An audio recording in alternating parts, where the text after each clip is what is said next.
Good evening and welcome back to the Exponential. My name is RSquared. I'll be your host today as we are here live from Glendale, Arizona at State Farm Stadium as the Los Angeles Rams get set to take on the Minnesota Vikings here in the wild card round of the playoffs. The storylines are aplenty here in this one. That's why we chose this game. Everyone knows of the chaos happening in Los Angeles right now. We're currently getting a moving song by someone who I didn't read who it is. But I recognize the song as we honor those who are fighting the wildfires that have spread throughout Los Angeles in this time. That's kind of what this game has been all about for the Los Angeles Rams. If you haven't already read the article that's posted under the post sections of the Exponential main channel, do go there and get a bit of a breakdown of what to see in this game. So definitely send the prayers up to the people of Los Angeles as they evacuate into the LA Fire Department, who are bravely fighting those flames in Palisades and otherwise. As for the Minnesota Vikings, things are looking good for them, coming in on one of their best seasons ever, 14-3, led by one of the best head coaches, if not the best head coach in the league. I love Kevin O'Connell, and he has done it all for Minnesota, the people of the skol. They've done incredible this year and all the work they've done, but they don't necessarily have a favorable matchup against an LA team that beat them already in week 8. Of one of the 3 teams that they've lost to, LA is one of them. So not exactly the matchup they were looking for, but this is not the same stadium as they played in before. They were used to playing in SoFi Stadium, the actual home of the Los Angeles Rams, but because of the wildfires in the LA area, they decided it was safer for everyone to move the game to Glendale, Arizona, home of the Arizona Cardinals. So it's not exactly a home game for the Rams fans, but it feels like a home game, and they know what they're playing for. They are playing for the people of Los Angeles. So a lot riding on the Rams in this one. Minnesota's got a good amount to prove here in Glendale. The Clouds about 50-50. Yeah, that's about as expected. It's not SoFi. So obviously they're not going to travel as well if it's not the home stadium. They have to go a little bit farther. So it's to be expected, but I did expect it to be closer to 50-50. Minnesota, but Sam Darnold has a lot to prove coming up in this game, as he would be one of 4 ever quarterbacks to have been to 4 different teams before winning a playoff game. And he could be that 4th person to make that, as he leads this Minnesota Vikings team along with star wideout Justin Jefferson, one of the young sensations of the NFL. Justin Jefferson has made the NFL great as a wide receiver. He's kind of revolutionized the position. He's done an amazing job being who he is day in and day out. They've done a fantastic job. But the Rams are playing for a lot.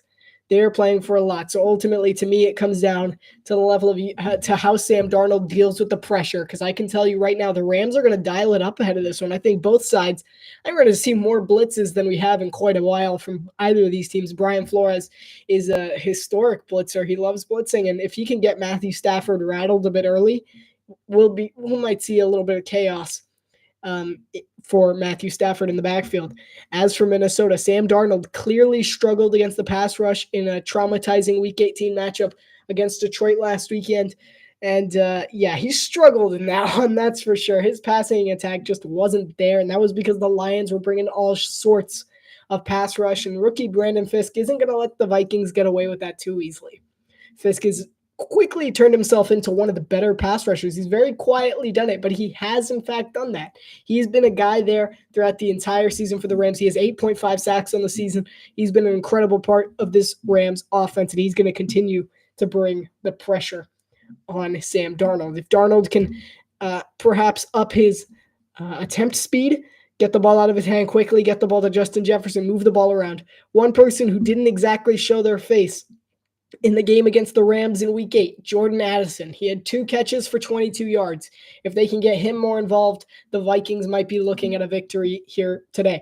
Nothing is a sure thing in this one because the Rams are playing tough. They have a purpose to win. They're going to play very, very tough in this game. It's not going to be an easy win for Minnesota by any means here in Arizona. I think this game comes out. What's Sam Darnold? Is it going to be the Jets Sam Darnold, or is it going to be the Vikings Sam Darnold? I mean, which Sam Darnold's it going to be? A valid question, and it does kind of depend on how he deals with the pressure of the major situation and this big stage. I mean, the stage has never been bigger. The fact that I wasn't probably originally going to choose this game, but I mean, LA is fighting for something. Minnesota comes in as a 2.5 point favorite, technically more because the Rams are home team. Advantage there lowers the spread. I don't know anything about betting. The Rams, they're going to play tough. Minnesota knows that. Minnesota knows that they're going to have to elevate their game if they're going to want to beat the Rams in this one on Monday Night Football. It's going to be a very, very tough matchup. That's why we chose this one, is because no matter what, I think this game's going to be very, very tough. Here in the production company, we kind of split a little bit. The cameraman's like, nah, I'm sorry. I'm taking the Rams. I'm like, okay, I can see how I almost took the Rams. I eventually settled with the Vikings. My predicted score was 27-24 in Minnesota's favor. If you want to see the rest of the production company's picks, you can go ahead and over to that article that I wrote that should be under the post section of the main channel. Do check that out. It'll give you the storylines for this game in Phoenix, Arizona. They're currently showing a live footage of SoFi Stadium in Inglewood, California, which is currently empty as the fans headed towards. Are there actually fans at SoFi? No, that's at the bus that was chartered to bring them to Glendale. Ahead of this one, it's a 6.5-hour drive just about to get between the two stadiums. And Arizona was a wonderful, wonderful patron for our Los Angeles Rams. They've done really what they did for division rivals, unbelievable, and all the work that they put in. You can read more about that in that same article that I'm talking about. I'm trying not to let too much details go. So we look at the NFC playoff picture of the divisional round. The Lions are set to take on the Washington Commanders at 8:30 on Saturday. That might be what we're looking at where we're commentating on. Considering I've already done a Ravens-Bills game, I'm not sure if people want to see that again. I'll probably leave them the option. And so the winner of this one takes on a tough Philadelphia team. I will say, the Eagles, I think it is fairly safe to say that you might want to root for the Rams in this one.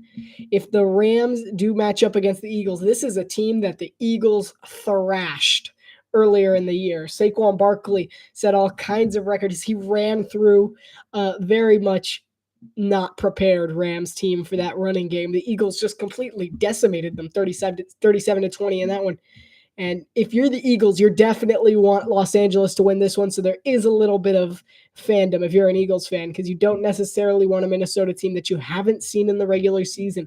And overall matchup in comparison, the Vikings match up much better against Philadelphia than the Rams do. This is Sean McVay's 6th playoff appearance in 8 seasons. This guy's seen it all. And on the other sideline, it's his former protege. It's Kevin O'Connell, the former offensive coordinator here in LA. Those are good days for the Rams as they made a Super Bowl together and won a Super Bowl together. So this is a huge homecoming for head coach Kevin O'Connell as he heads back against his former team. There is, in fact, a lot of purple in the stands. I got to say, that was a lot of purple that I just saw. So the Vikings traveled fairly well. The Rams' schedule this week, they had a lot. Okay, so on Thursday, they had the modified practice. Fire started near practice. They evacuated home. Game was moved to Arizona and a Zoom meeting with the team. On Friday, they had a practice, unloaded the planes with team and family, and traveled to Arizona. On Saturday, they held a practice at the Cardinals facility. And then on Sunday, they at the team hotel, players only without family. I don't know what that means. I should be listening to Lisa Salters, but I don't really feel like it. So we're here. Yeah, I got the polo shirt on, the professional. This is probably what I would be wearing if I worked for the Dolphins. This polo right here. It's very nice. So the Rams are going to be donning their royal blue and soul yellow pants on the bottom along with the royal blue jerseys. And I assume that means Minnesota will be donning the purple pants along with the white jerseys to go along with it. They're currently showing Cooper Kupp in his 8th season. He's a 2021 first team All-Pro. Cooper Kupp, that 2021 season was wild for Cooper Kupp. He's taking a bit of a decrease in payload since Puka Nakua's come to town. the young guys shaking things up in the Rams wide receiver unit. And the Rams have some decent threats in that receiving unit that maybe you haven't heard of. So along with the fact that they have Puka Nacua and Cooper Kupp, a young wide receiver who had a lot of promise in college, I was surprised when he got drafted and wasn't immediately used, because he went to the University of Louisville in 2021. I watched a good amount of ACC football, and I followed Louisville very closely, and Tutu Atwell was a big name because he had some intense speed. This guy was fast. He was very fast, and he has shown that he spent the first couple of years as a punt returner and kick returner for the Rams, but he's established himself as a pass-catching receiver finally here in the Rams offense, and he is looking good. I got to say, he's had himself a nice season. He's a dangerous weapon for this Rams team. Another wide receiver, Demarcus Robinson. They have 4 wide receivers who all capped 500 yards for these games. He's also had a good year as well. So those guys all had above 500 yards. The tight end position's been a little shaky for the Rams, but last week we saw the emergence of tight end Tyler Higbee coming back into the conversation. So they not only have 4 wide receivers, they also have another tight end. And not to mention that Colby Parkinson didn't do a half bad job taking his place, Tyler Higbee's place, that is, throughout the majority of the year. So Tyler Higbee is back for the Rams, and there's a lot of optimism around this Rams offense because in the running game, they also have all-star Kyron Williams, who's been absolutely fantastic for the Rams throughout their time in this season. He's been one of the top rushers, finishing with 1,200 yards on the year, almost 1,300 yards. All right, see ya. And the defense, there hasn't been quite as much to look forward to for the Rams. They've struggled in the secondary, which has been primarily led by Quentin Lake and Cameron Curl, but in general, they just haven't had that kind of success. So they've kind of relied more on the pass rush, which in 1 year after losing Aaron Donald went from elite to pretty mediocre. But they turned that around in the 2024 NFL Draft. They used their first pick of the draft to draft Jared Verse out of Florida State, who turned out to be a massive addition. He's been a great pass rusher for this team. He's fantastic. He's got his choppy steps. He was very much likened to Chop Robinson when they came out of the draft. They both have that choppy step. And Jared Verse just brings pressure off the edge quite often. He finished the year with 4.5 sacks. Very solid rusher there. Other rushers, these 4 guys have just brought the pressure like nobody's business. Byron Young, he's a linebacker out of Tennessee who's drafted 2 years ago. They're bringing in the young people for this Rams pass rush, and Byron Young's going to bring it every day. He finished the year with 7.5 sacks. Another young guy, another one, also 2023, Wake Forest 3rd-round pick, Kobe Turner, has been a massive part of this Rams defense with 8 sacks. So they have someone with 7.5 sacks, 8 sacks, 4.5 sacks, and then throw in another one there. It's Braden Fisk. Braden Fisk is also from Florida State. So him and Jared Verse, both the same, but he came in the 2nd round. He's had more production than his counterpart, Jared Verse, and he has been a beast. 8.5 sacks. So as much as you can say that they're missing Aaron Donald, really, when you do the math, they kind of have more sacks than they did in Aaron Donald last season. This Rams D-line has been quietly amazing for the Rams. They've kind of been an elite group. I mean, as weird as it is to say, this Rams D-line has been bringing the pressure for a long, long time, and they're rolling. I mean, if they can get the pressure on Sam Darnold might not have any time to breathe. He might actually struggle to get the ball off in this game, similar to how he did in Detroit last week. I am dealing with a cough, so I might cough a few times. I went about 14 minutes without coughing. So we'll see if I can hold up throughout most of the commentary without coughing every 2 seconds.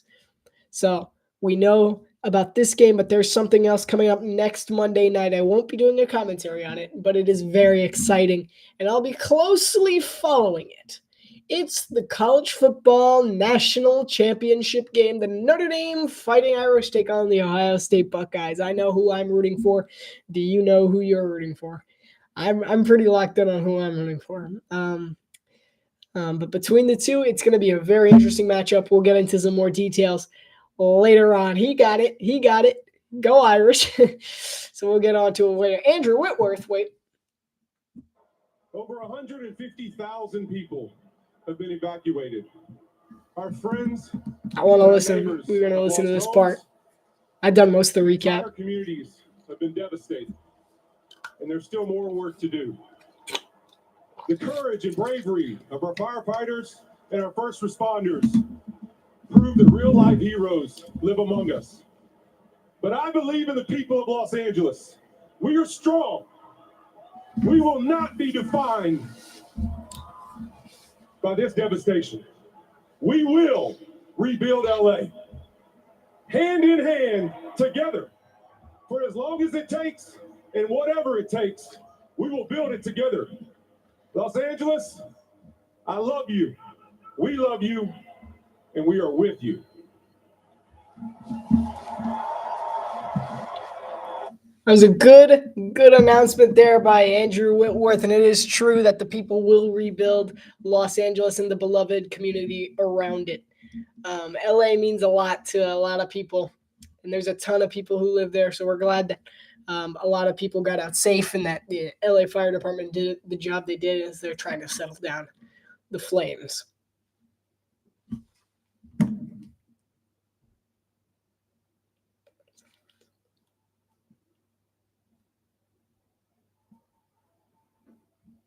Thank you.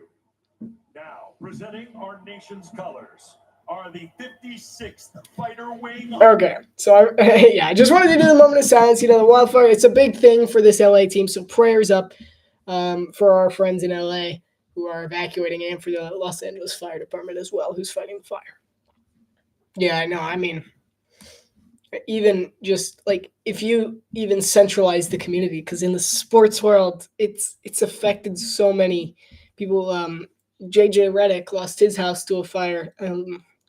The Clippers coach, who I'm forgetting his name right now, he lost his. Oh man, what's his name? Tyronn Lue. Is he still the coach? Yeah, I think so. Maybe. I think he lost his house in the fire as well. So I mean, just even if you like, because the sports community is large, you see the effect that it's had just on the community itself. But it's just at a bigger level. It's also affected other people, because normally if it's just like an outside political thing, you don't normally hear about it in the sports world. But since we've heard about it, it's affected so many people in this world. We have to show our support to everyone in Los Angeles for what they're going through, because I mean, you wouldn't hear about if a tornado went through Kansas City, but Patrick Mahomes' house survived, you wouldn't hear about it. And so the fact that it's affected so many people on this level, you need to send the prayers up for the people of Los Angeles. Currently doing the national anthem as we get set for kickoff. I don't know why I started this early. The kickoff says 1. I mean, for me, I'm in Europe, whatever. It says 8 for you. So in Eastern. I'm like, it says 8 Eastern. I'm like, I'm like, I thought that was early. So I get on at 7:55, thinking, okay, I'll talk for 5 minutes, then the game will start, and then we're good to go. Here we are. It's been almost 20 minutes. It's been 20 minutes since I've started. We still haven't started the game. I think I'm doing a pretty good just yammering on about statistics. So of these two quarterbacks, Sam Darnold has put off some historic numbers: 4,319 yards, 35 touchdowns, and 12 interceptions, compared to Stafford's 3,762, 20 touchdowns, and 8 interceptions. Darnold has been an incredibly efficient passer, and Justin Jefferson, of course, helps with that, along with, the other receivers, Jordan Addison. Recently, they got back TJ Hawkinson. He could be a big role in this game as well. He's had a big couple of weeks recently. He's been getting a ton of targets as far as touchdown. He has yet to reach the end zone, though, so we could be seeing TJ Hawkinson's first touchdown. Someone who's been prolific in the scoring game as well has been Jalen Naylor, third-string receiver for Minnesota. Josh Oliver, Cam Akers, Johnny Munt, like all these guys have been getting in the end zone. He's been distributing the ball very well. He's been Sam Darnold. Kevin O'Connell has done this is a masterpiece. Like, as much as you say that Dan Campbell deserves the award for what he's done in Detroit, he did it last year. He should have won the award last year. because Kevin Stefanski didn't deserve to win last year. I'm sorry. But what Kevin O'Connell has done with Sam Darnold, Minnesota was supposed to have a 3-win season. They were supposed to finish 3-14. Sam Darnold, who was largely considered the worst quarterback in the NFL for a lot of time. And he's still, coming into the year, one of the worst quarterbacks out there. People were like, oh, this team's going 3-14 without a doubt. They don't stand a chance. And Kevin O'Connell turned Sam Darnold's career around. Minnesota looks like a contender. Like they look like that if things go their way, they might actually fight for the Super Bowl. And Kevin O'Connell's done that. He deserves the Coach of the Year award, in my opinion. I understand Dan Campbell's done a fantastic job in Detroit. He has, but what Kevin O'Connell has done, this is a Minnesota team with a better record than they had with Kirk Cousins, with Sam Darnold. Sorry. A better record than Sam Darnold. And you can credit Brian Flores and the work he's done with the Minnesota defense, which has become one of the best, if not the best defense in the National Football League. It's been an incredible job what Kevin O'Connell and Brian Flores and even Wes Phillips, got to give him some credit, the offensive coordinator of Minnesota, have done for the Vikings this year. It's made them an incredible team, and it puts them on a lot of people's radar. I'm trying not to cough, sorry. Yeah, I'm doing great. So, what he's done has really boosted the Vikings to the level of being able to call them a perennial contender, which is not something, you use like the Chiefs, they are. The Bills, yeah. The Bengals, not this year. So that was a low dig. But the Ravens, like these guys, the Steelers, technically they are always contending. They always make the playoffs. So yeah, they are perennial contenders. And the Vikings are a team that you could consider that now compared to how they haven't been for so long. With Case Keenum, they fired Mike Zimmer. They started over because they failed too many times to reach the big game. Then they bring in Kirk Cousins. They bring in Kevin O'Connell. They're still successful. They decide they're not getting enough. So they get rid of Kirk Cousins. They bring in Sam Darnold, and here they are again. Like, it doesn't matter who the quarterback is at this point. Like, it makes me think that this is one of the most quarterback-friendly offenses in the league. Out comes the Los Angeles Rams as we're underway here in Glendale, Arizona. And Matthew Stafford, he's got a 4-4 playoff record. He averages 308 passing yards per game, 15 passing touchdowns, and 6 interceptions in his playoff career. And they won the Super Bowl in 2021. He didn't win Super Bowl MVP, though. So, yeah, poor him. He kind of deserved it, but no, Cooper Kupp had himself a game, though. What did he have, like 3 touchdowns? 1st and 10 from the 30-yard line. Stafford looks to pass. Blitz comes early, and he delivers over the middle to Puka Nacua, and Nakua's down at about the 43-yard line on the left hash mark. And a laser to start this one from Matthew Stafford. And so right off the bat, they go pass. He looks deep. Puka Nacua just sits in between his zone. That was a veteran move by Nacua.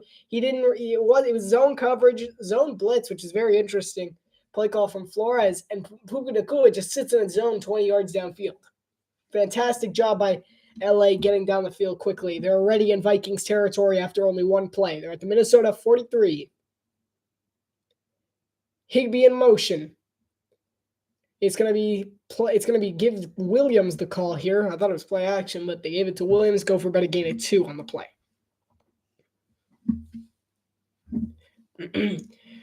Sean McVay's the play caller for this Rams offense. Kyron Williams has tied for 5th most scrimmage touchdowns in the NFL with 16, and Puka Nacua and Cooper Kupp have a combined 149 receiving yards per game.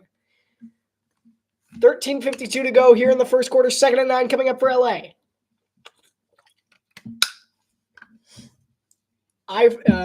Stafford under center. They go into shotgun. Change the call. Play clock at 5. Stafford looks to throw. Throws deep over the middle. It's caught. Tyler Higbee. A big gain for the Rams. And the Los Angeles Rams are moving the football here in State Farm Stadium. That was close. I think he reeled that in. Not sure if it touched the ground. Oh, the ball actually, he looks like he might have fumbled for a second, but he recovered the ball. So I guess you could have said he wasn't touched by then. By the time he recovered it, but that'll go for a first down at the 19-yard line. Stafford under center, red zone for the Rams. Nacua in motion. It'll go play action. Stafford looks for a screen to Nacua. Nacua trying to make some men miss. He'll end up being dropped for a loss of 1.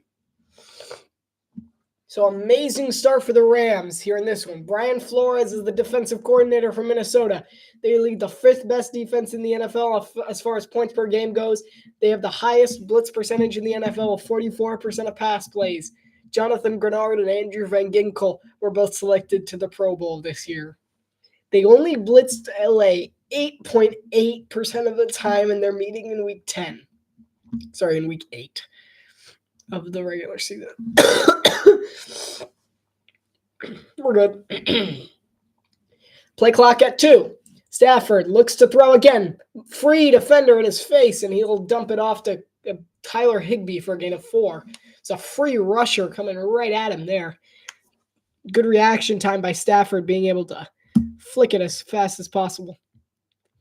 Earlier in the day, we saw the Cowboys fire Mike McCarthy, by the way. We'll talk about that a little later. My excitement regarding the matter. It's been known to be my least favorite head coach. Vikings blitz rate this season, 43% on first and second down and 29% on third down. They don't often bring the blitz, but they are showing heavy blitz on 3rd and 7. It looks like they'll rearrange a little. Byron Murphy tries to get everything under control. And the Rams call timeout. I forgot to pay attention to the play call. Apparently so did Matthew Stafford. So the Vikings fans traveling well, and the Rams knock off their first time out of the game. All right, there's a lot of purple jerseys in the crowd. They traveled very well for this wild card matchup.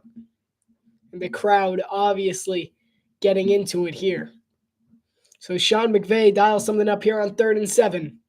11:24 to go here in the first quarter. The Rams were moving fast. 2 big plays to get them down into field goal range. We'll see if they can cap it off with a touchdown here on 3rd and 7, however. The Rams this season have 30 points in the first quarter, which is the second fewest in the NFL. That's 30 points in the first quarter total, not in one game. They just don't score in the first quarter. They are very much a second-half team. Stafford will throw. Blitz coming. He'll dump it off to Kyren Williams, who extends. What an effort by Kyren Williams. They're going to mark him short. If I'm Sean McVay here, we'll see if he steps out. He did not. That's a first down, my friend. I'm sorry. Throw the challenge. He did not step out there. The extension, he might have been out of bounds, but it doesn't matter. He wasn't down. I think that's a first down. I'm not a fan of the call there. They're going for it, so I mean, they might regret it. This season on 3rd and 4th and 1, they're 84%. They didn't finish showing me the stat line there. 2 seconds on the play clock, and Minnesota jumps offside. It looks like they got Minnesota to jump. It was Ballard. We'll see what the call from John Hussey is. It is neutral zone infraction. So the Rams will get an immediate first down. That was a big mistake for Minnesota. Yeah, you can't do that. If you're Kevin O'Connell, you might want to give him a bit of a talking to on the sideline, because he might have just cost you 4 points, because that could have been a field goal stop right there. We weren't even sure if the Rams had a play dialed up or not. 1st and goal from the 5. Stafford under center. Higbee and Puka Nacua in motion. They'll go play action, rolls to his left. Stafford looks, end zone, throws, caught, touchdown Rams. Kyren Williams. And it's LA on the board first as Kyren Williams scores yet again. Kyren Williams really has been a beast for the Rams all season long. I said it in the article that I wrote. If the Rams can manage to get the ball, it doesn't matter in what way, to Kyren Williams and Puka Nacua, they're going to find a way to win this game. And so far, we've seen a lot of Puka Nacua and Kyren Williams. Stafford rolling out to his left. You don't see it often. His first look was Puka. He wanted him in the corner of the end zone. He redirects traffic and gets Kyron Williams right up the middle of the field. The extra point's up. It is right down the middle. 7-0. The Rams have an early lead over Minnesota. 10:22 to go here in the first quarter. Stafford to Kyron Williams. Anyone else noticing that the ESPN thing isn't working? Trying to read the ESPN thing. It's not working.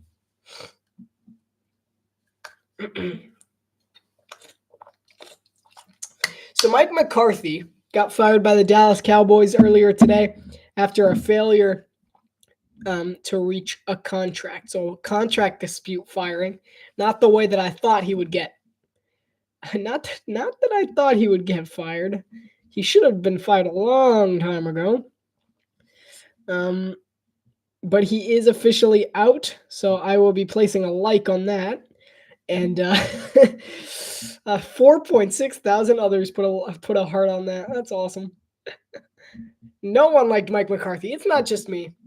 But yeah, he does deserve to leave. Yeah, sorry. Like, I mean, if there's any Cowboys fans who may have had something from Mike McCarthy, go ahead and point them out to me, because I'm pretty sure the only person who loved Mike McCarthy was Jerry Jones, because this guy did not deserve to stay in Dallas as long as he did. I'm not sure how he did, but this guy deserved to be fired by all means. He's widely, everyone that knows me knows that he's my least favorite coach. Like, everyone, because I think there might be a video, if you go back far enough, that shows me going on an angry tirade about Mike McCarthy. But when they decided to retain him last year.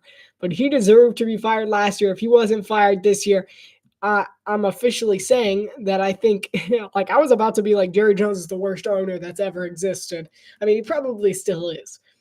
But keeping McCarthy wasn't helping him, because now they enter the Ben Johnson sweepstakes as they attempt to get the offensive coordinator who's led the tricky Lions, his offensive play calls so far this season.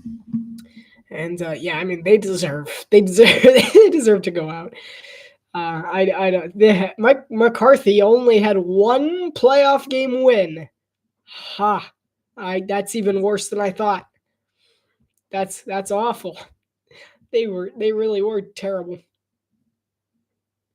The Cowboys in 2024 became the first team in NFL history to trail by at least 20 points in 6 straight home games. That's funny. Yeah, I'm sorry. I've never been a huge Cowboy fan, but Mike McCarthy certainly didn't help. If they get a likable coach, maybe I'll consider being a Cowboy something. I don't know. Maybe I'll consider getting some Cowboys merch, because at this point I have no interest in having any of their stuff in their wallet as long as Mike McCarthy was there. So hopefully we'll see if I like them, the next head coach. Sam Darnold, he's 14-3 here in Minnesota with 4,300 passing yards, 35 passing touchdowns, and 12 interceptions.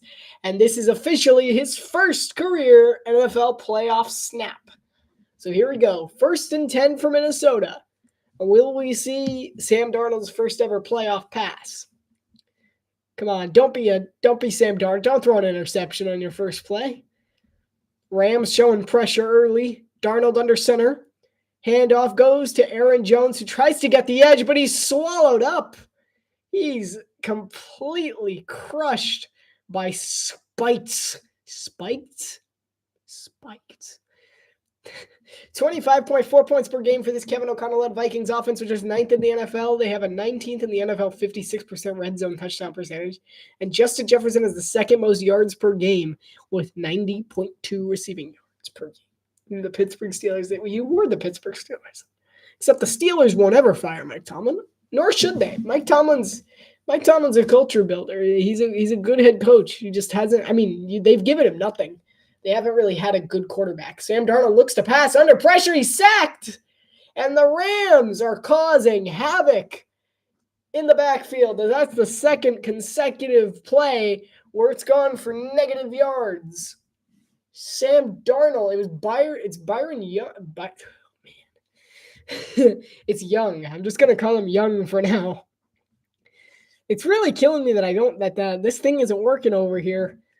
Yeah, I'm just gonna leave Byron Young. Yeah, I got it right. I got it right anyway. I'm a genius. Third and 21 after that loss of 10 and the 1 yard loss by Aaron Jones. So third and long, 3 seconds on the play clock. The Rams rush only 3. Darnold looks to Jefferson. He's going to have a lot of work to do, though. He powers ahead for about 10 yards. Nothing more than that. So the Vikings will be forced to punt on their first drive as the Rams defense doing exactly what I said they had to. They brought a ton of pressure on those first 2 plays, and Byron Young got home both times. At least I give him credit for blowing up that other one. He's the one who I saw shoot out of a cannon. And then the rookie Omar Spites out of LSU. I don't know how you say that. Spites, Spigeties, Spiketies, Spike Heights. So it's 4th and 9. The Vikings punted away, and it'll be returned by, I believe that's Tutu Atwell. And Atwell's dragged down at about the 22-yard line. Oh, and a bit of a scuffle happens at the end of that one. Still a little bit of aftermath. Trent Sherfield in the middle of that one for Minnesota. So Matthew Stafford takes the field next here in the wild card round. Vikings, Rams, Stafford, and the Rams up next. Okay, the Rams looking good. They're playing very well. That's exactly how Los Angeles wins this game. They're showing a lot of what I was expecting. They must have read my article, which you could also read if you just head to the post sections of the main channel. That was a good plug there, huh? And so the Rams are doing exactly what I said they had to do. They're bringing good pressure. They're being very solid. Stafford's getting the ball out very quickly. There's a lot more keys to win. They finally fixed it. Okay, we're good. Everything's right with the world. They fixed my thing that I needed them to fix. Now I can get the names of the players better, easier than having to click like 10 buttons.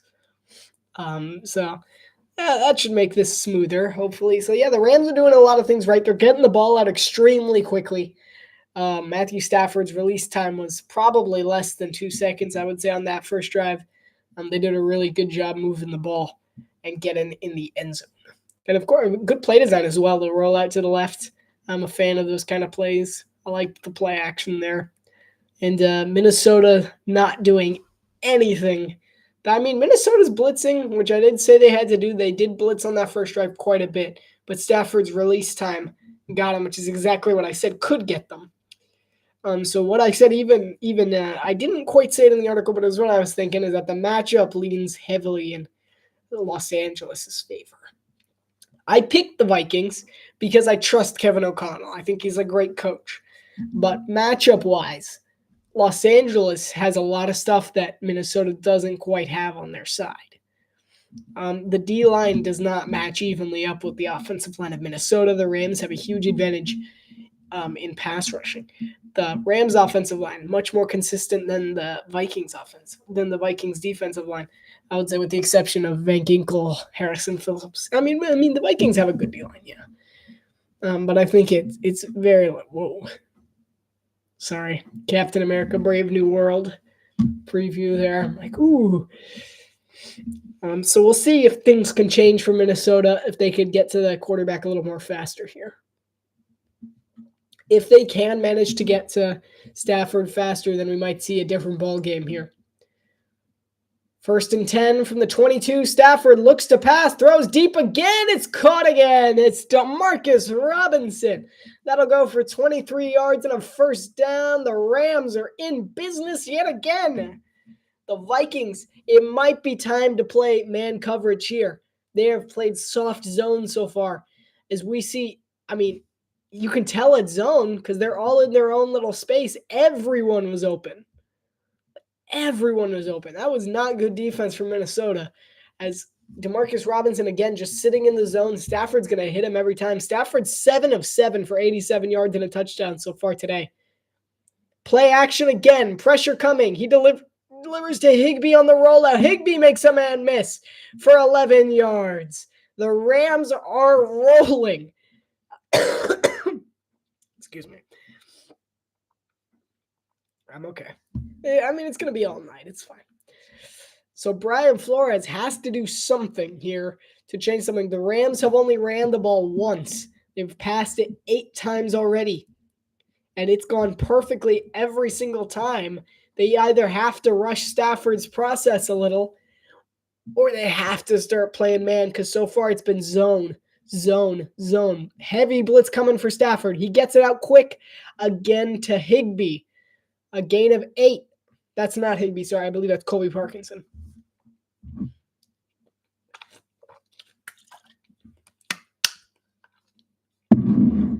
So we see here, they bring pressure, sits in the zone.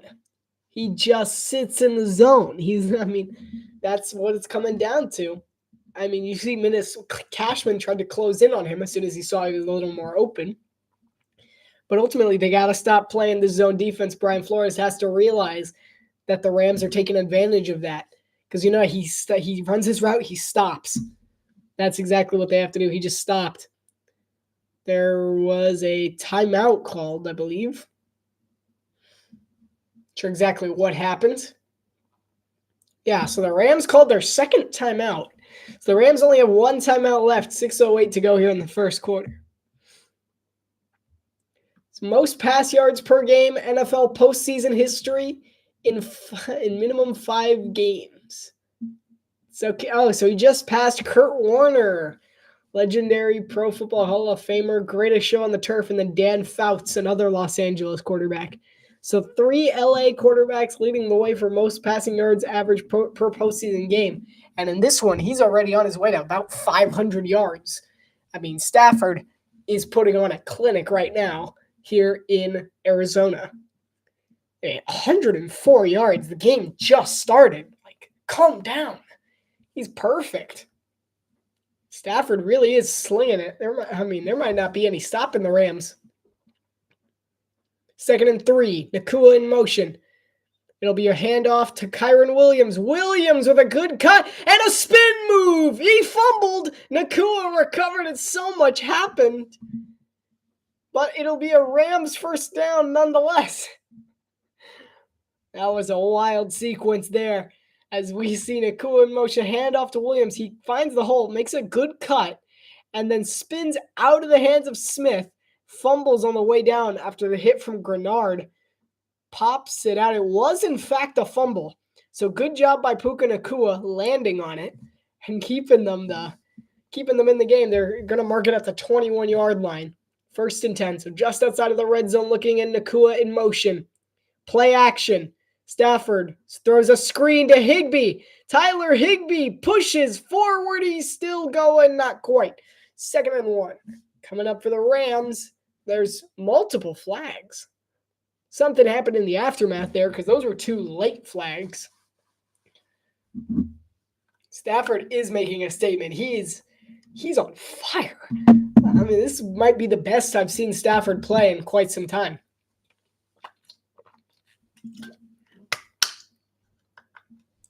It was personal foul, unnecessary roughness on Limmer. Bo Limmer. I don't know who that is. We'll see what it was for here. Oh, he rammed Andrew Van Ginkel, even though he was seemingly not a part of the play. Okay, yeah. I would say it was probably unnecessary. He might have thought he was still in play, but if you're not sure, you throw the flag. So ultimately, you're going to get roasted for it later. If you don't, if I'm a ref, if I'm not sure, I'm throwing the flag. Unless I get a clear thing in my headset that says, no, that's not a flag. Stafford screened to Nacua. This isn't looking good, and they're saying it's incomplete. It was a forward pass. The Rams recovered it anyway. And that did not go well for the Rams by any means. And that'll go for Stafford, the first incompletion of the night. Still, 10 of 11. It's pretty good. 4:47 to go here in the first quarter. 3rd and long coming up for LA. First quarter point differential this season. The Vikings are at plus 62. The Rams are at negative 62. So that's convenient. Someone in the stat room's like, oh, look at that. That's cool. Stafford Throws up the middle to Higbee, trying to get the first down. Higbee gets popped, and he won't get the first down.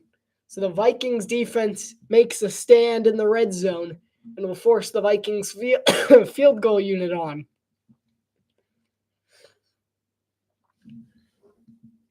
I'm not quite sure who the kicker is, but we'll see.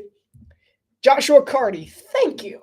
29 of 34 on the year. He made his last 13 as long as 58 on the year. It's a 34-yard. I should not have said that he made his last 50. He's made his... Like, I should not have said that. He made his last 13. Oh, no. Joshua Carty's kick is up. He got it. Okay, it's okay. Best you can hope for right now if you're the Vikings. Yeah, I mean, the Rams are moving. They're moving the ball fantastically well. So I didn't jinx Carty. That's good. So 10-0, the Rams lead. Vikings need a bit of spark if they're going to stay in this game. Overall, it's been fairly lopsided in the Rams' favor to start this one off. There's still a lot of time left to be played. 4 minutes to go just in this first quarter alone, not to mention the other 3 quarters. I mean, it might be a tale of two halves. We'll see. Troy Aikman said he doesn't believe the Cowboys' head coaching job is coveted. No, neither do I. I wouldn't want to be the coach of the Cowboys. I would probably just say no. Like, you want to be the coach of the Cowboys? No. Why? Because nobody likes the Cowboys. Unless you're a Cowboys fan, nobody likes the Cowboys. You can deal. I mean, people deal with Cowboys fans. They just don't like the Cowboys. It's like, as a team itself, we deal with the Cowboys fans. We just don't like the Cowboys. I've always had a problem with the Cowboys, mostly because of Mike McCarthy. If they get a better head coach, maybe I'll have better feelings about them. But mostly, the combination of people saying Dak Prescott's actually good, which I'm generally opposed to, and Mike McCarthy, not. Never been a fan of the Cowboys.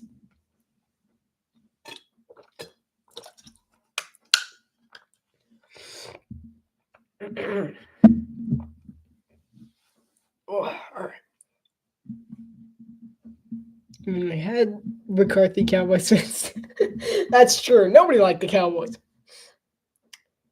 Mike Vrabel took the job as the New England head coach earlier this week. That's a fantastic hire for the Patriots, as much as I hate to say it, because, I'm over here wearing this, and I don't like the Patriots traditionally, but I love Mike Vrabel. He's one of my favorite head coaches. So, yeah, that's sad. They're gonna be good. They're gonna be really good. He was introduced Monday as the 16th head coach of the New England Patriots history, and him and Drake May are gonna make a powerful team. I would not be surprised if Vrabel also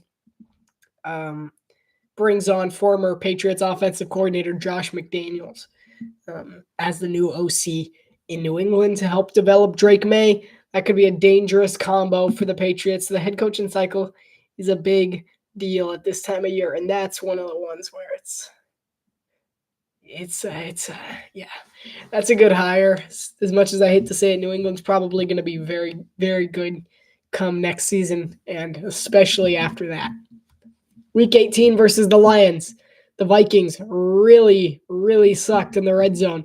Second and goal, nothing happened. Third and goal, fail.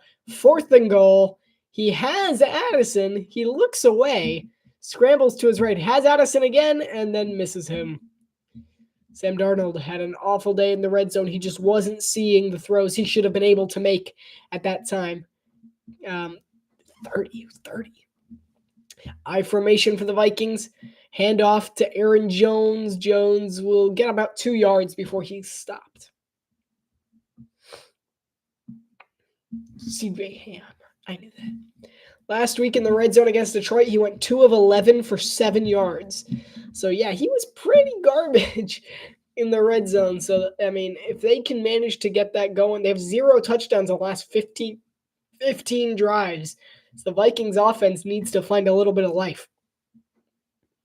He throws up the middle to Aaron Jones, Aaron Jones for about 5 yards in the first down. No, he's just shy of the first down. on the second look there. 3rd and 1. All right, my back hurts.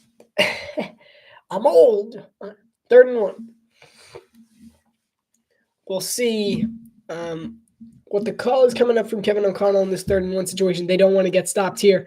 It's a pass. Darnold looks. He throws high for Addison, and he reels it in after a little bit of the Rams didn't think he had it, but Addison does reel it in for a 1st down. So the Vikings keep the drive alive. We'll see 1, 2. That's close. The ball did move a little bit there. I was going to mention it on the next commercial break. Thank you for ruining that. All right. Thanks for ruining it. 1st and 10. Ham in motion. Darnold looks to throw underneath to CJ Ham. Apparently it was Aaron Jones in motion.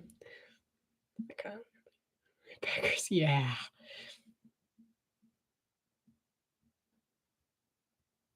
Yeah. No, Green Bay, Philly played tough. They played very physical. The Packers were beaten up on offense. They basically were throwing to people they got from Publix later in the game. Darnold looks deep. He's got a man. It's Justin Jefferson. Who else? He's nailed by Quentin Lake at the end of that one, but not before he gets the Vikings at the 23-yard line of the Rams. A beautiful route there ran by Justin Jefferson as you see him cut in and just a sharp turn. He nailed that zone coverage there because it was zone, but the safety was supposed to be in charge of Justin Jefferson. Now, if you're the Rams, you cannot be putting zone, first of all, zone coverage and then putting a safety on Justin Jefferson. Not exactly the smartest decision. No, basically the Packers were throwing to people from Publix at the end of that one Sam Darnold gets sacked. I'm never going to finish my sentence. 2nd down coming up for the Vikings as the Rams defense gets home again. It's Colby Turner. All right, here we go. End of my sentence. They were basically throwing to nobody. After Jaden Reed went down, Romeo Doubs went down. I don't even know what happened to Dontavian Wicks. He was eliminated off the planet. Christian Watson was hurt. Everyone on the Packers receiving game was hurt. Josh Jacobs exited with an injury for a little bit. Everyone was hurt for the Packers. I don't blame them. It was a tough game to win. They played very tough defensively and stopped the Eagles from scoring a very good amount of the time. Dump off to TJ Hawkinson. Gets about 7. Bring up back to the original line of scrimmage. Brings up 3rd down and about 10, I want to say. 3rd and 10. I nailed it. Nice. Sorry. They don't have to snap this as the game clock's at 9 seconds. Might just try and draw them offside. They will do just that. 2, 1. It's the end of 1 second. End of the 1st quarter. We're okay. End of the 1st quarter. Rams 10, Vikings nothing. As the Rams have come out with a statement and an early start. Vikings down by 10. They're driving when we come back. The Packers played tough against Philadelphia. Philly just played very physically. After I saw as many people get injured as the Packers did and how physical the Eagles came into that game playing, I didn't think it possible that the Packers could win that game. So at a certain point in about the 2nd quarter, I went, oh, this game's over, isn't it? It just looked, no. That's so low. Okay. I was wondering about that. All right. Gotta fix that later. Just standing now. Ugh, my back. All right. Sorry, just 1 second. Well, then we'll get back to sports.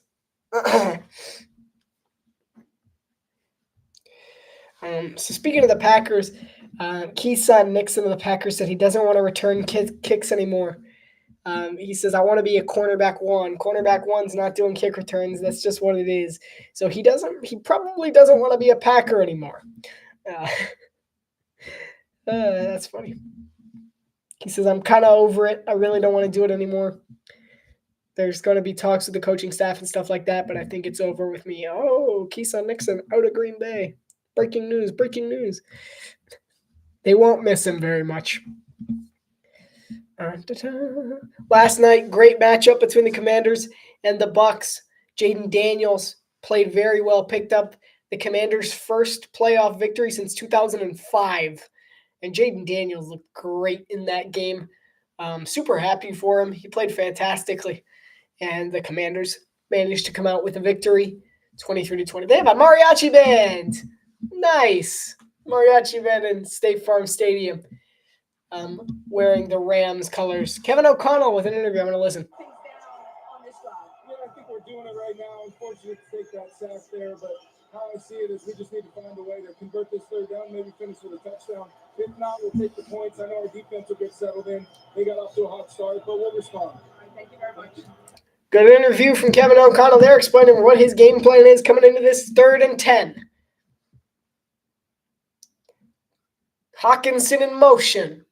Darnold to pass. Pressure coming. He'll dump it off underneath to Justin Jefferson, who tries to make some moves, and he'll come short after a good tackle there by Quentin Lake. Really great job by Lake there making that tackle. So the pressure coming from Darnold again. They're getting him uneasy in the backfield, and that's exactly what they have to do if they're going to want to win this game. They're making him uneasy. He doesn't have a lot of time to throw. He can't just sit back and relax. Will Reichard, the Vikings kicker this year, he's 24 of 30, as long as 58 yards, and that was in week 3. 34-yard attempt for Will Reichard is good, 10-3. 14-17 to go here in the first half. Rams are coming up next on offense. So if you haven't already, take a look during this time. Go take a look at the article I wrote about the one-stop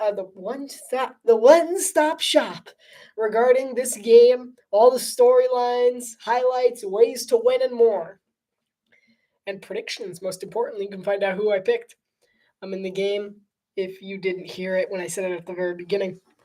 So you can go there, read that. It's under the posts section of the main channel. Do enjoy reading that. It was fun. That was fun to write, 2 hours. So mind how much time it took. I didn't take, my nose. Ugh. I have allergies, okay?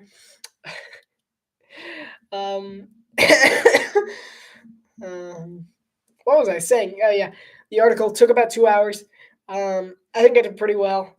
First time I've ever posted something like that on the channel. I do write stuff like that quite often, but I don't normally post it. I was convinced to post it. So I decided to tell me your thoughts in the comment section on the post. Don't do it here. I'll forget. So do it on the post, and I'll read them probably tomorrow, and I'll respond to them if I think they're particularly nice. I'll respond to them. So yeah, I mean, it was a fun little thing to do with the 2 hours leading up to the game. So my day has pretty much been football, as all good days should be. AJ Brown's sideline book is a top seller on Amazon. Step aside, Oprah. That's funny. I mean, he just likes to read. He just likes to read. Poor guy. The book took the top spot, the trending list, after previously being ranked 523,497. Jump earned it another top spot on the marketplace's movers and shakers list. Did get to crack the top 100 for sales in 2025. Wow. Barry Pie, he's like, I just like to read. I mean, hey, that's exactly what I would be doing. If I were a player, which I have no intention to be one, that's probably what I would be doing. On the side, if I'm trying to regroup or something, I would just sit on the side and I read a book. Now, it wouldn't necessarily be frustration. I read a lot. let's keep. Got you. I got you. That's tough. Those are good. You were ready. I honestly forgot about that for a little bit. You know what to do. I'll eliminate him. I promise. I'll do it as soon as possible, sir. He will be eliminated. You know what to do. So ominous. Kickoff underway, and the Rams will start at their own 30-yard line. I don't know how I'm going to... He's like, what is going on? Matthew Stafford tonight's 11 of 12 for 124 passing yards, a touchdown, and an interception. No interceptions. Wow, I'm distracted. It's those allergies. 14-17 to go here in the second quarter. The Rams' first quarter points, they have 30 in the entirety of the regular season. They have 10 tonight. This is the fastest start the Rams have been on to all year long. Ryan Stafford swallowed up. He fumbled. It's recovered by Minnesota. It's going the other way. Touchdown, Vikings. Blake Cashman. It's a different ball game.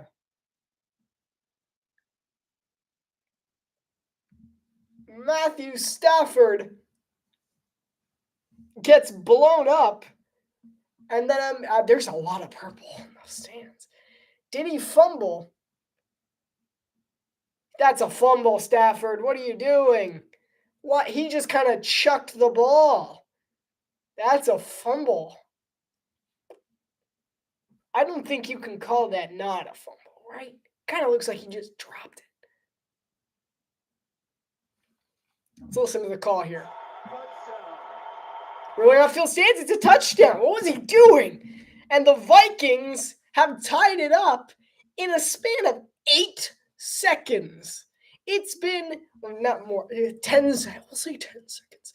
10 seconds. Well, we'll see what Russell York has to say. Take a look at this, and I think they're going to stop the game and make it a 4-pass. And it should be intentional grounding. I mean, I don't think there's anybody. They're saying it's going to be a forward pass. Well, you got what? Because that's what the design of the play was. Now, well, what? Review, the quarterback did, in fact, throw the pass forward.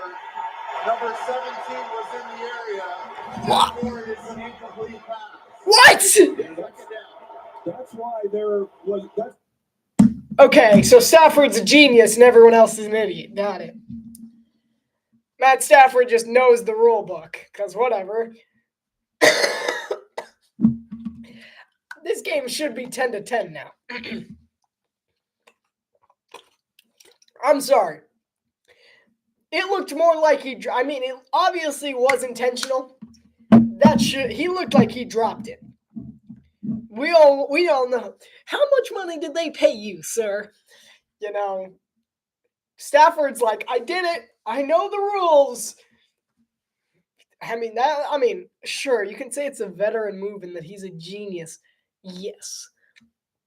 But still, that was as much as a fumble as anything else I've seen. I mean, wow. He just dropped the ball. Stafford looks to throw. He'll throw deep, and he overshoots Demarcus Robinson.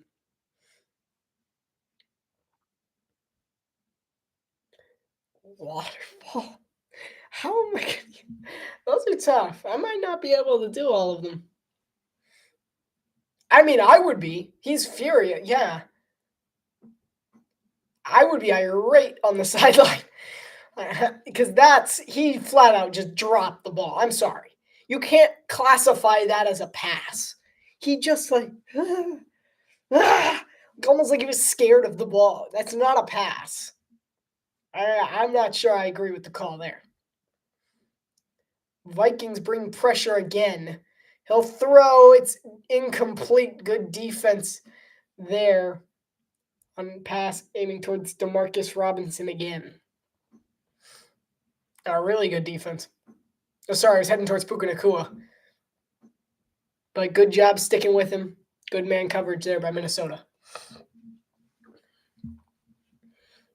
Yeah, I mean, that was an insane sequence. I don't necessarily agree with the call. So he is, yeah. So Ethan Evans will punt it away to Brandon Powell, the return man from Minnesota. And he'll muff it. It goes out of bounds, though. So nothing to worry about for the Vikings. Just kind of a, nah, they're fine. It's the NFL Wild Card Round finale. Winner plays the Philadelphia Eagles. Rams up by 7. Vikings have the ball. Coming up next. Yeah, I'm not sure how I'm going to fit those in. Unless I just say it in like a fun term, like not actually applying to the game. What's the rule about that? Because if it's not actually applying to the game, I might be able to do it. Is that a rule? Well, I'll wait. I'm not sure. Like, is that a rule? Am I allowed to just like say it in passing, even if it's not necessarily involved what's happening in the game?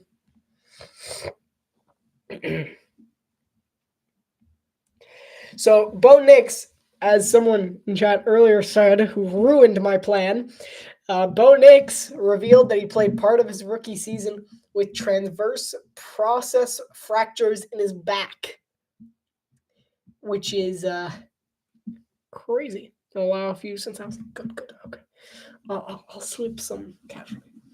He said I got twisted up. The transverse process is a small bone. It's like you see. Yeah, I twisted up a little bit. 3 process. So the transverse process is a small bone that sticks out from either side of the vertebra. November 24th, the game against the Las Vegas Raiders. Okay. So I received treatment the next week. I wasn't going to miss the first Monday night game. I got treatment on it, and then I was fortunate to have an off week. The next week kind of went away. After that, it was annoying. But we all play with the annoying ailments. Yeah. Probably shouldn't have done that. Probably should have gotten surgery on that. Well, he could have. Because now that it might get worse. I mean, that's very dangerous. I respect his integrity and his courage for that matter. I mean, good move on it. I mean, bold move. I wouldn't have done it. Whatever feels right. Mad Dog. Ah. Mad Dog's mad.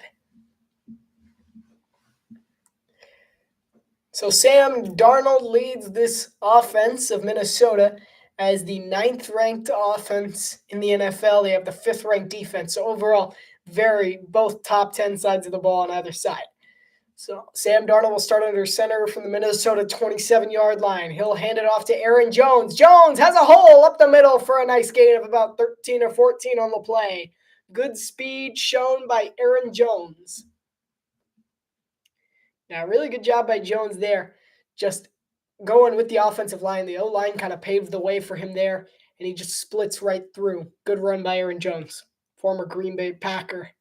Packers aren't really missing him, but the Vikings is better than what Minnesota had last year. Alexander Madison. Sam Darnold under center for the Vikings again, likely another handoff. And they'll shovel it to Aaron Jones this time, who makes a good cut. He'll get about 6 yards.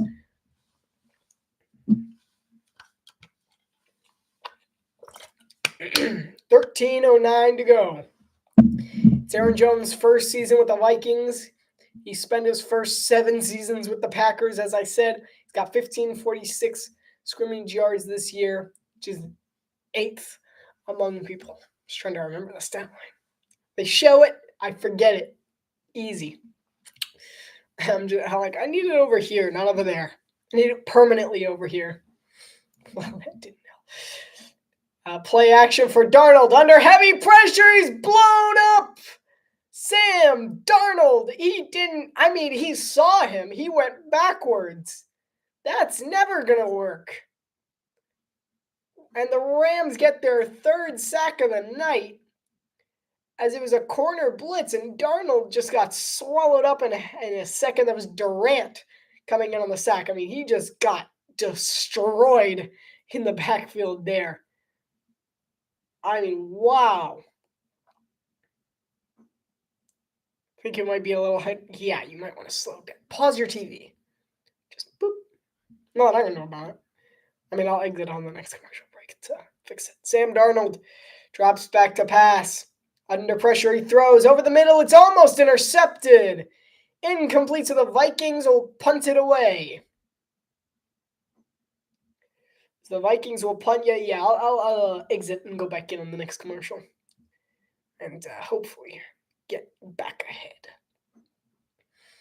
Yeah, it was a bad decision by Darnold. He's under a lot of pressure, and he threw it a place where I don't think Justin Jefferson could have ever caught that. 4th and 15. Out comes the punting unit. Tutu Atwell to return. No, sorry, Xavier Smith to return.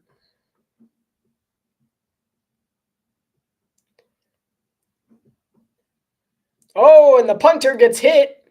We'd be looking at a flag. It's a booming punt. Goes into the back of the end zone. There is a flag.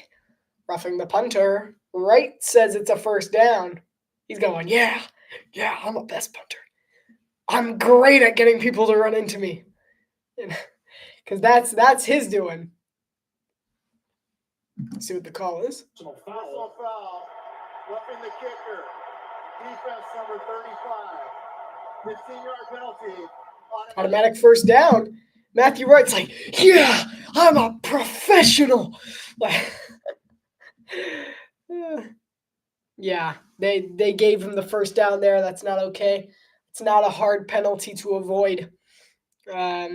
Still funny that the guy thinks that the punter thinks he had something to do with it. Yeah, I did that. Just his expression, like, he ran into me. It was my doing. Oh, I love that. Gotta give the punter some fun.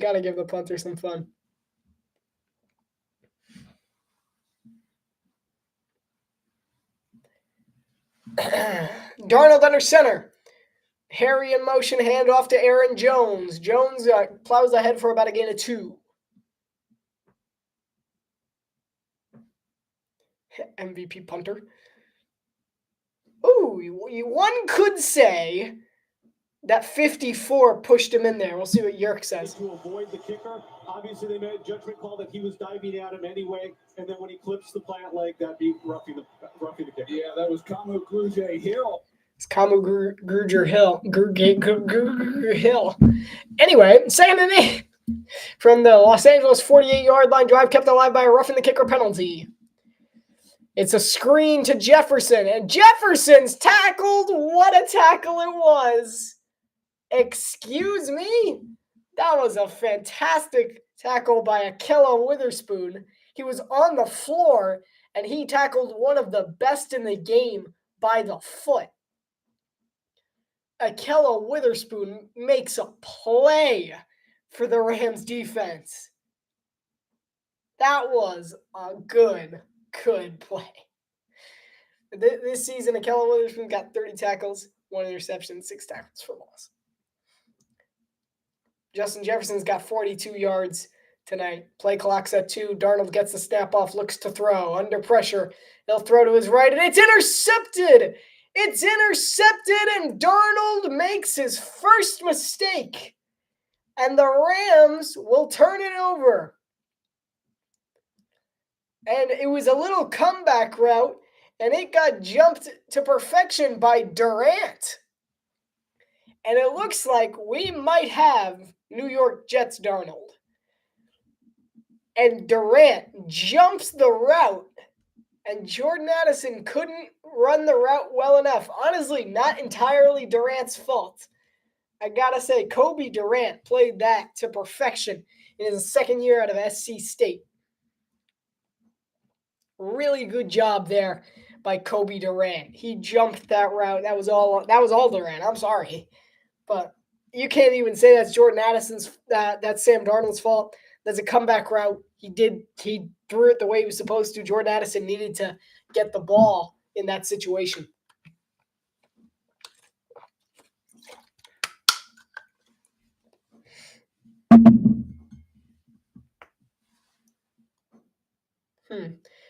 Look at this random horror movie that probably has the same soundtrack as all of them.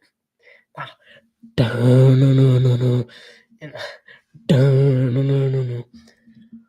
It's the sound effect for when something's behind you.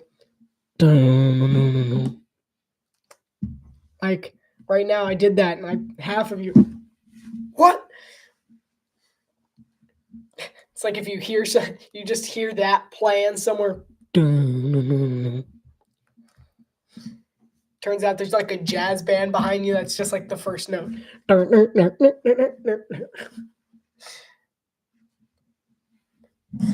think I just refreshed it. We'll see if I'm more caught up now.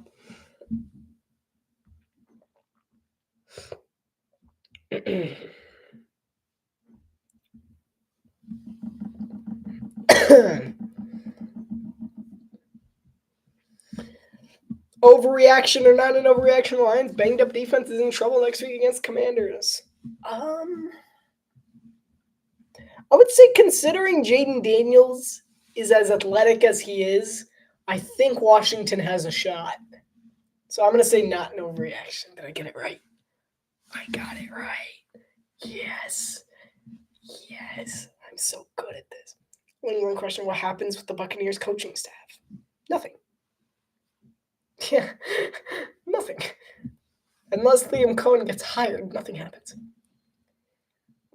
Yeah, I gotta say, I think that's mostly on Jordan Addison. Oh, he had someone open. Oh, it was a Darnold mistake then. Sorry. Darnold hit his hand on the back of his own offensive lineman's helmet. But yeah, that was Darnold's mistake because he had someone wide open down the field. Stafford looks to throw. Yet again, he's scrambling. There's going to be a holding that calls whatever this play is back. And Kyren Williams making everybody miss. He'll get about 15 yards. It's going to get called back. That's a shame because what a play by Kyren Williams.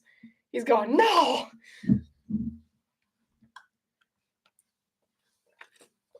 Yeah, I saw the hold. I mean, phenomenal effort. Good job by Kyren Williams. Proving his worth to the team, but yeah, not going to count. Sorry.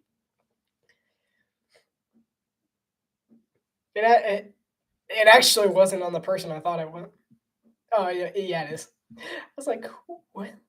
It was on the person who I thought it was because he shifted position a little as the play went on, but I didn't really see much. Tyler Higbee's doubtful to return to this game with a chest injury. I must have been on that big hit earlier, so we'll likely see Colby Parkinson. Kyren Williams is under center. Snap to Stafford anyway, who looks deep. Puka Nacua drops it. It was a little small. I'm underneath up the middle of the field. I'm dying. We're good.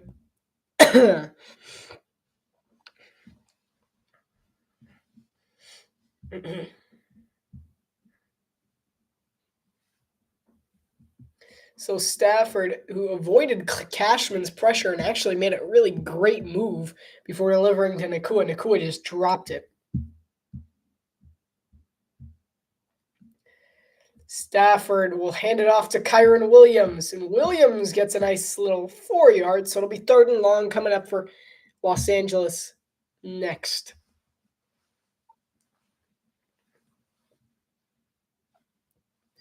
The Rams have only ran the ball 3 times. They have 16 passing. So I'm trying not to cough. I'm like, forget that. 3rd and 15. I believe there was a false start. No, there wasn't. Kyren Williams gets a dump off on 3rd and 15 trying to make something happen. He'll get about 6 yards. Actually, I want to see more like 6 or 5. But it'll be 4th down nonetheless. So the Rams will punt it away. 5. Yeah. All right. I think it's 5. Right? Did I get it? I might not be doing the math right. Anyway. And it's blocked. The punt. No, it's not. How did he get that off? Okay. I thought that got blocked. How did he not block that? And he had a clear shot at it. It went through his arms? What? No shot. I thought he had that blocked. He had his arms like this and it went here. Great job by Evans. I mean, if you can even control that, that's crazy. I did not say what. How did he get that off cleanly? So now instead of the Vikings blocking the punt, the Vikings have the ball at about their own 10-yard line. That was hideous. I don't know how.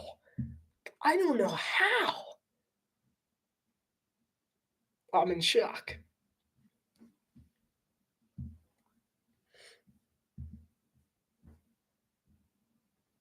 I'm looking back at the words. Sorry. Trying to see how I do it.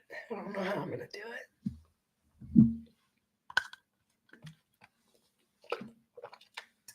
Trying to think. All right.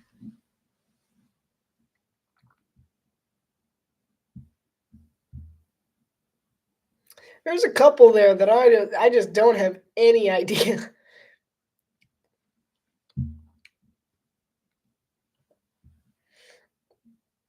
Oh, okay. I can do that. It's like I'm scheming. Let me scheme. I can do that one. The way this game's going.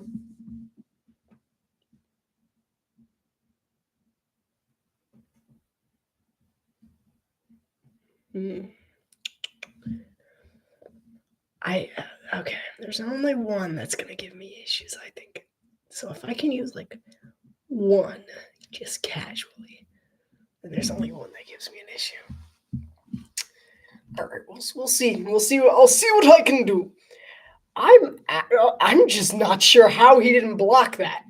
Kamu Gruger-Hill had a perfect shot at that. See, the special teams coach is like, "What happened? You had it." I don't know how he didn't get it. See him still thinking about it on the sideline there. 1st and 10, Darnold under center from the 10-yard line, Harry in motion. And it's play action. He'll dump off to, I believe that's Harry. Did I get it right? No, Sheffield. Trent Sherfield on the catch. Kevin O'Connell has to get this offense rolling a bit more if they want to stand a chance and come back in this game after an early 10-point deficit. Tyler Higbee's doubtful to return with a chest injury. My guess is after that big hit earlier, he had 5 receptions for 58 yards before he exited. His presence was felt early on. 2nd and 9 from the 11. Rams showing pressure. They bring it. They hand it off to, honestly, it's Cam Akers, but I don't know for sure. And that is turn around. Cam Akers. I got it. It's almost like this is my job. 3rd and 3 coming up from Minnesota. I doubt myself. Cam Akers was traded from the Texans on October 15th. And he's been a solid backup for the Vikings so far this season. Hawkinson in motion. Darnold looks to throw. Pressure coming. He'll throw towards Hawkinson, and Hawkinson makes the grab. 1st down, Minnesota. Good play design there by Kevin O'Connell. Good job getting Hawkinson involved as well. I said it in the article that you can still check out in the post sections of my channel. And TJ Hawkinson made a great play there. Chris Shula is in his 1st season as the Rams defensive coordinator. He's the grandson of Don Shula. Love Don Shula. 1st and 10. Darnold under center. It's almost I formation. Ham isn't quite. in the right position for it to be perfectly affirmation. It's a shovel to Cam Akers. Akers has the edge. Cam Akers. Good run from Akers. That was almost a home run there from Cam Akers. What a run. He had one man to beat, and that he was gone. He almost took off there as Cam Akers showing some of that speed that had him when he was on the Rams as a starting running back there before Kyron Williams came around and stole his job. Sam Darnold looks to throw. He'll dump one off to Josh Oliver. And Oliver fighting for yards. Gets about 6. Oh, it's a fumble. The ball came loose. And it's Rams football. What happened at the end of that play? I'm dying. It's fine. Did he actually? No, his knee's down. His knee's down, I thought. Show it again. His knee's down. His knee's down. His knee's down. And knee is down. Ball still in. Yeah, knee's down. That is not a fumble. So the Vikings get lucky. So they'll review that, even though I can already tell them it's not a fumble. It's not a fumble. So the winner of this one takes on Philadelphia. Where'd you guys go, by the way? Pepper, where you at? You can just disappear. I haven't heard from you in a while.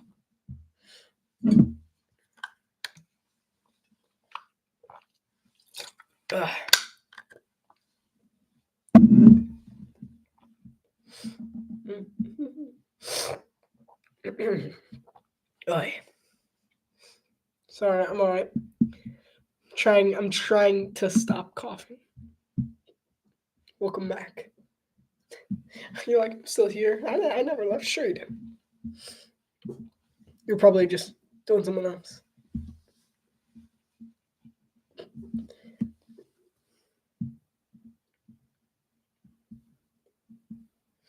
I'm reading the State Farm Stadium thing.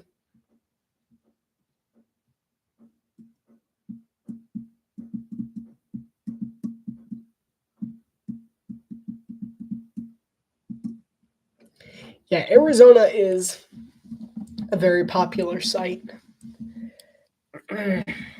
for hosting games. They've hosted a game in 2003 when a game between the Dolphins and the Chargers on Monday Night Football got canceled or got postponed and moved to Sun Devil Stadium in Tempe, Arizona to avoid the wildfires in Southern California. And then in 2020, the 49ers spent about a month in Arizona because of a COVID-19 restriction in Santa Clara County. So State Farm Stadium's been the host of quite a few of these kind of games as they're hosting this one tonight. Even though there's an unusual amount of red, it still is a Rams home game. The crowd that Josh Oliver's knee was indeed down still had the ball. It's Minnesota's ball. They overturned the call. Yeah, it's Minnesota's ball. They overturned the call. Thank you for that wonderful rhyme there, Joe Buck. And hand off to Cam Akers. That's going nowhere. He's brought down in the backfield by Quentin Lake. We're all right. Don't worry. I don't have said disease. Don't worry. It's just a cough. So Quentin Lake completely blew that one up with some help from Spites or Spaghettis. If someone does know how to say it, give me the mnemonics. I can't say it. Spaghettis is just what I'm going to call him from now on. Quentin Lake, I normally have like a little pronunciation thing on the side in a professional studio, but I don't have that pronunciation thing. So his name's Spaghettis for now. And I don't think the Vikings got the playoff. They let it play out, and Darnold fumbles, and the Rams will return it. He's got the speed, the 20, the 10, the 5, touchdown Rams. That was a clean fumble, and the Rams take a bigger lead. Oh my goodness. Wow. And the Rams fans are on their feet in Glendale.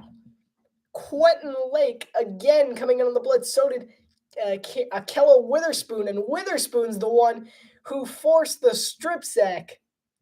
And who is that returned it there? Jared Verse, the rookie out of Florida State. I thought that's who it was because he had some speed on him. And a fantastic job there. JJ McCarthy's like, my job's fine. And the extra point is good. The Rams take a 14-point lead as Sam Darnold strip sack by Akello Witherspoon, and Jared Verse says, I got the speed. And Jared Verse takes it back all the way for a touchdown. 17-3. The Rams take it in. I loved that leap by Jared Verse, by the way. I mean, just the leap there. Beautiful. Clean leap. Kevin O'Connell on the sideline, hands on his knee. Yeah, I mean, nothing you can do about that. Darnold needed to get rid of the ball there a lot faster than he did. It's a different ball game. Rams up by 14 now, 4:35 to go here in the second quarter.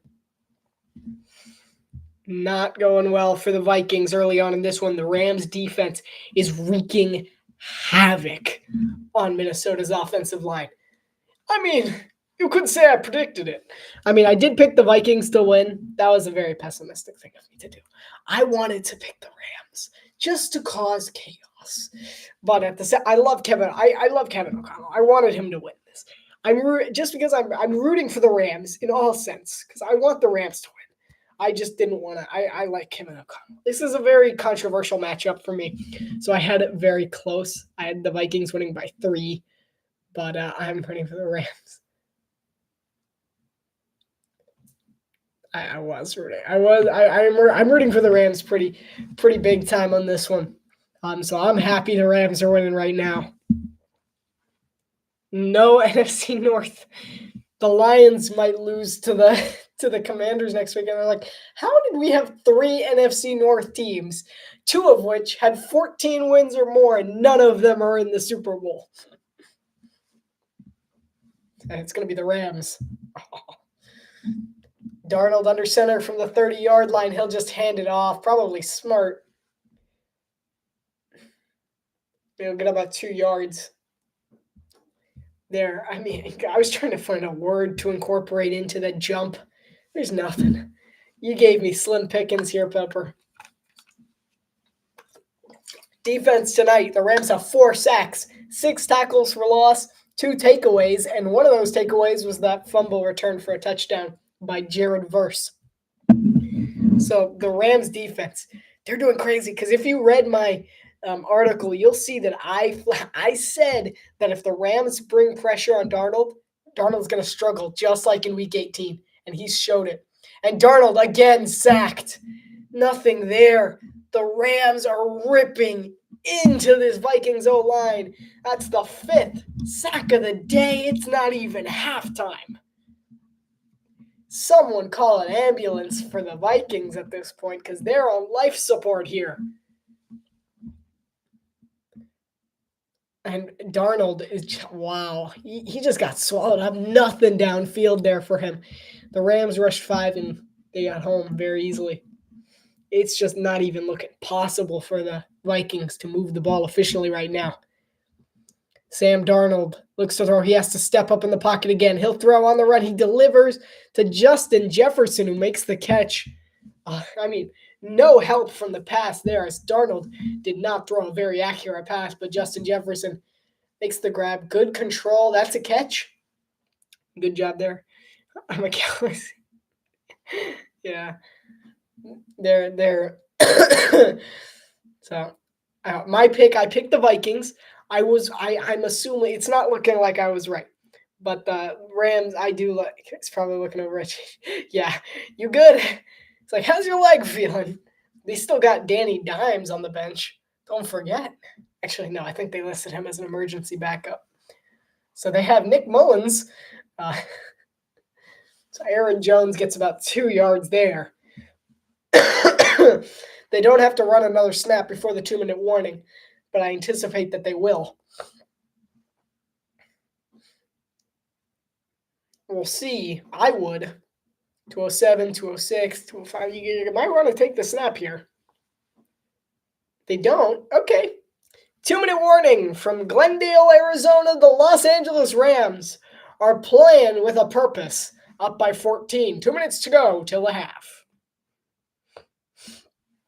Yeah, I mean, as much as I like Kevin O'Connell, that's why I picked the Vikings in the first place. The Rams are fighting for something in this game. Their pass rush is unstoppable right now. I mean, they've been fantastic. I mean, that's exactly what I said, is that when I was saying that both teams have a good amount of ways to win this game, but the Rams are much clearer because a lot of the Vikings' disadvantages come at the Rams' advantages. So at the beginning, the Rams' pass rush is the Vikings' defense. The Vikings don't have as good of an offensive line as they would want in a game like this against this Rams pass rush, which has been quietly one of the best in the NFL. They've been really, really good. No, okay. I mean, they're not the sack leader. No, they're not even top 10 on the sacks leader there, but they're very, very good defense that have put on a lot of big time numbers. What's wrong with this? Okay. Hold. Something looks wrong with me. No, okay, whatever. But the Rams, they haven't been a top 10 defense, but they've been quietly one of the better pass rushes in the league. They're very consistently getting sacks. They're doing a fantastic job of rushing the passer. And in every game that I've seen of the Rams so far, they're doing it again here against Minnesota. They're bringing the rush, and they're bringing it well, and Sam Darnold has had 0 time. So my game prediction might not be correct in this one, but so far they're nailing my keys to win. So that's what I'm talking about. They're nailing the keys to win. They're bringing the rush. They're getting Puka Nacua involved. They're getting Kyron Williams involved on offense. They're doing all those things. Kyron Williams has the touchdown. Puka Nacua has had a big day receiving as well. He's been thrown at a couple times. And Matthew Stafford is getting the ball out fast enough that the Minnesota defense isn't affecting him. That's exactly what I said. The Vikings have to bring more rush than they did in Week 8. But Los Angeles can avoid this because they have Matthew Stafford. That's exactly what I said. So I'd like to think that I'm on fire right now. So I pretty much nailed that one. They're doing a good job. Matthew Stafford's doing a great job getting the ball out very quickly. I mean, the Vikings on defense, they're blitzing at him. They're just not going to get home because he's getting rid of the ball so fast. Breaking news with Adam Schefter. What breaking news? I don't see anything. What's the breaking news? I guess we'll find out. 2nd and 7. Darnold drops back to pass. He actually dropped it. It was a dump off to Aaron Jones, who dropped we're fine. Who dropped it, and now he's limping off the field a little. He'll stay in the huddle, though. The Vikings have 18 points in the final 2 minutes of the first half. That's the fewest in the NFL.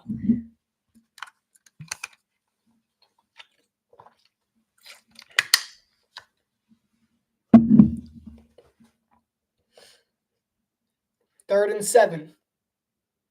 Darnold looks to throw again. He'll throw to Hawkinson. We'll get about 5 yards. You got to go. You got to go if you're Minnesota here. I think that's exactly what Kevin O'Connell said, so I got to go. So I would go here if you're Minnesota. I think they will. 4th and 2. They're down by 14 points. You're not going to give the Rams the ball back willingly. Chris Shula directs his defense as Sam Darnold attempts to get something going for the Vikings offense. Darnold looks left, and he'll be taken down. The Rams get him again. Kobe Turner. The Rams pass rush has been relentless in this game. Absolutely relentless.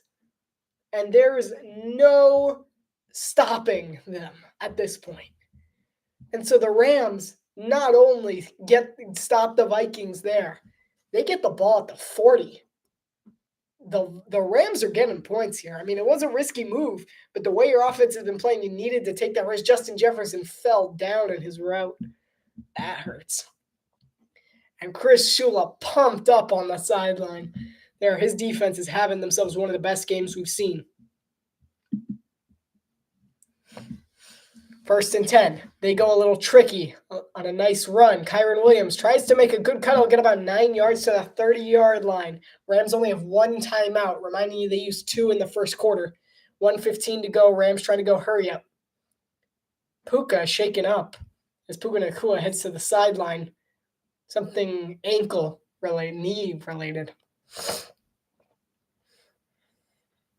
So there's also an injured Viking on the field as well.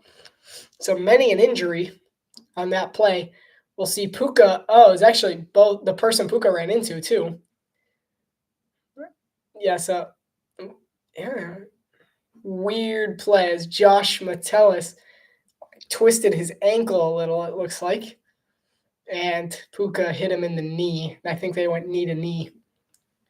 So interesting sequence there. I guess I have not been doing well with the words. Honestly, I'm trying to wait for an opportunity. We'll see. Designing success. Byron Young. This pass rush has been coming at them absolutely relentlessly. It's almost, Kobe Durant on this corner blitz, he looked invisible because Sam Darnold just didn't see him coming off the edge there. Quentin Lake, again, he brought the blitz, never even saw him. And the Rams ended up picking that up, and that was the one they scored on the touchdown.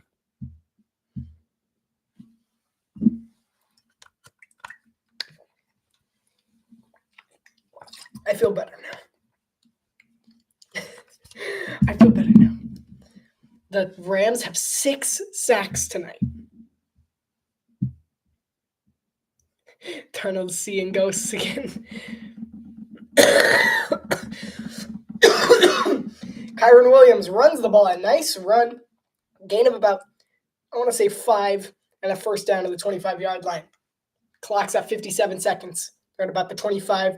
Rams continue to run the ball regardless of how much time is left.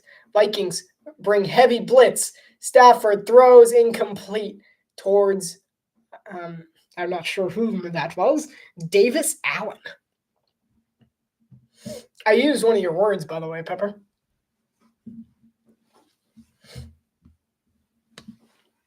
"45 seconds to go here in the first half, 2nd and 10.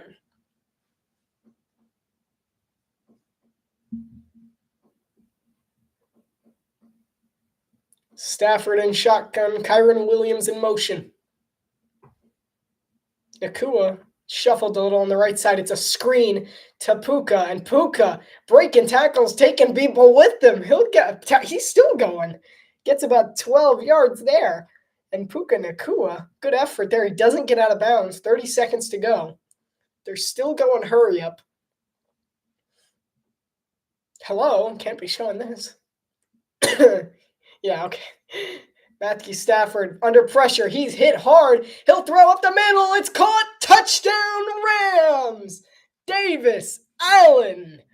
And the Rams score again. And the Vikings are just looking on in the sideline as Davis Allen, 2nd year out of Clemson. The Rams are running away with it. This game has been lopsided. And, Stafford got nailed. He saw the blitz, and Allen was just sitting in the zone. It was just a simple slant route, and he had plenty of time. He roamed right into the end zone. Beautiful, beautiful play designed by the Rams. Extra points, good.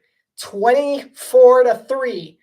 A blowout in my book is 21 points. So, friends, we officially have ourselves a blowout on our hands. Wow. 5th. We're good. national championship next week, Notre Dame, Ohio State. Are we sure we even have to play the second half for real? Los Angeles has been in full control of this one. I'm telling you, they're playing for something. They're playing tough. This is not the way I fully expected. I expected Minnesota to compete much more than they have. We see here as they show the aerial view of the landscape around State Farm Stadium in Glendale, Arizona, as widely regarded as the middle of nowhere.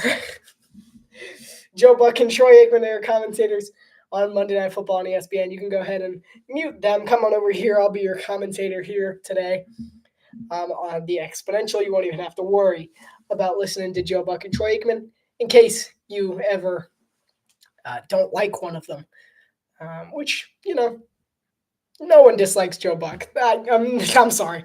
Enormous amount of respect for Joe Buck. Troy Aikman's Troy Aikman. I mean, sure. He's all right. I have no feelings for Troy Aikman, but Joe Buck, respect. He's done it. He's been one of the best in the game for a long, long time.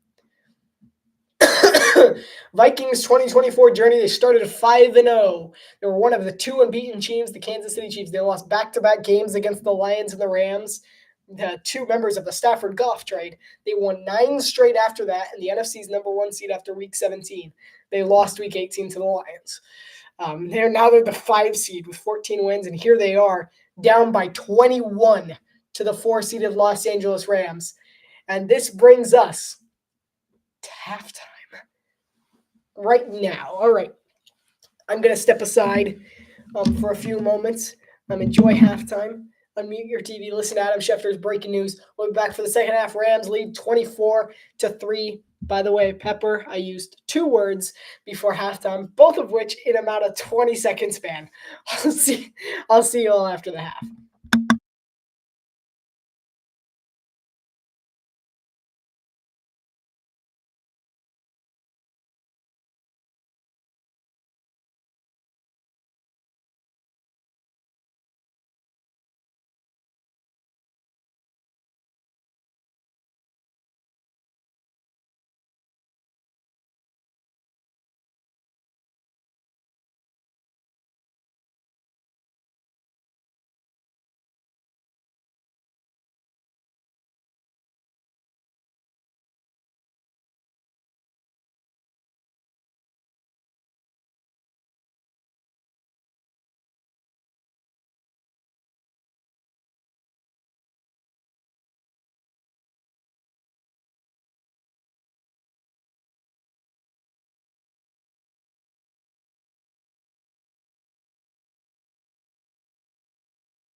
I'm back. I'm gonna go off to the side for the rest, but I'm around, so if you have any questions, I'll answer them. I'll unmute for a moment and answer those.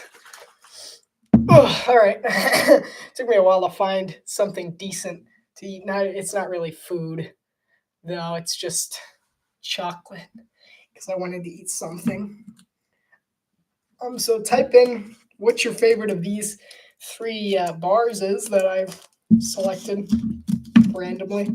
Got a little Milky Way, got a Twix, and a Three Musketeers. And a Three Musketeers. So tell me which one's your favorite. Type it down in the chat. Three Musketeers, Milky Way, or Twix. I'll be off to the side just reading and not talking unless you have a question.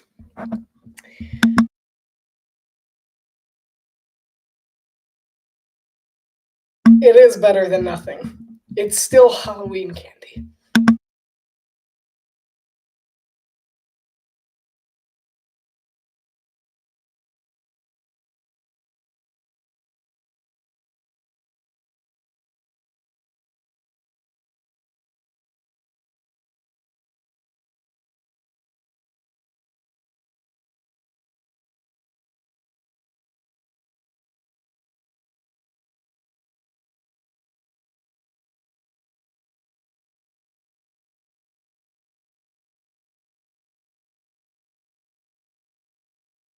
If I had to pick, probably Milky Way. 3 Milky Way, two Musketeer. Okay, and then one. It's called 3 Musketeer actually, not 2 Musketeer.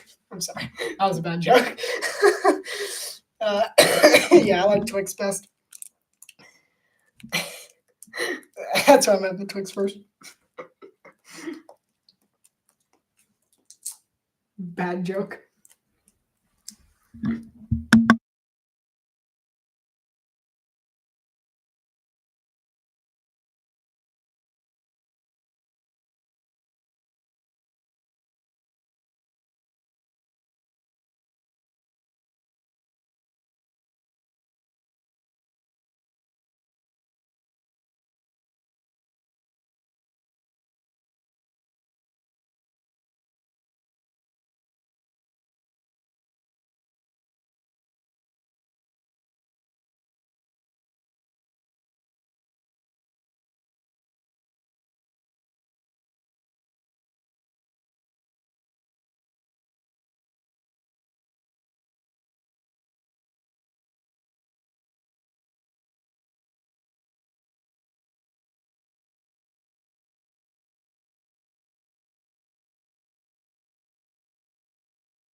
And Twix is my favorite candy bar.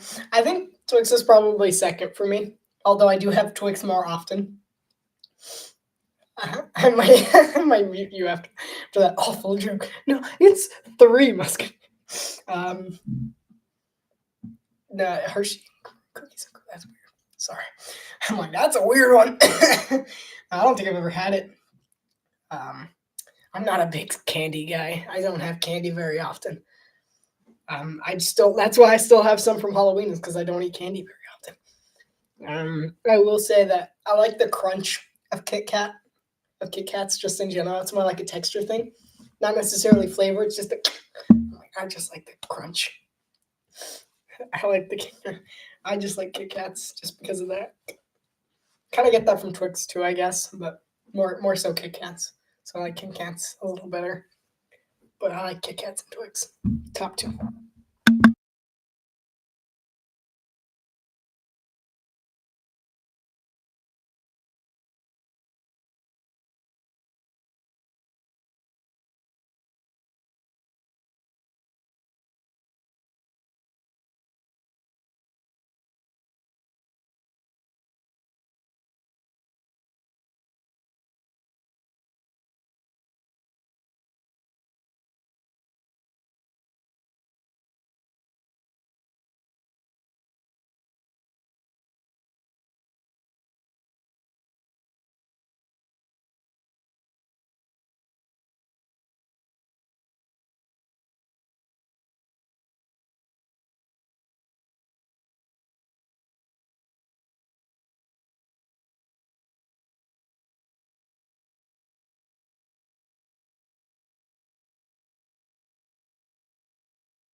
I agree with you. They're all the same DNA.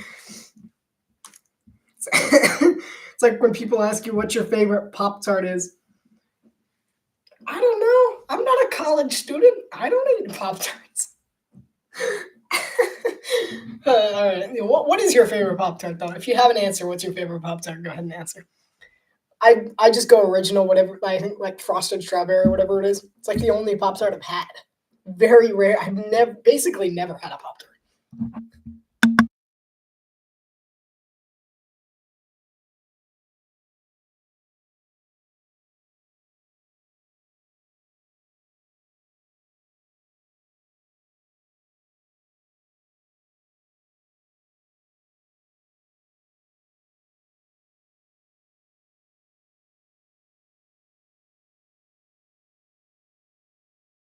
All right, we got s'mores, cherry or brown sugar cinnamon. Disgusting, by the way. And s'mores. Best friends created like that. 2 s'mores. So that was an awful snap. I was using the wrong hands like that. That was much better. I don't know how it sounded with the microphone, but hopefully it sounded okay.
Okay, don't freak out.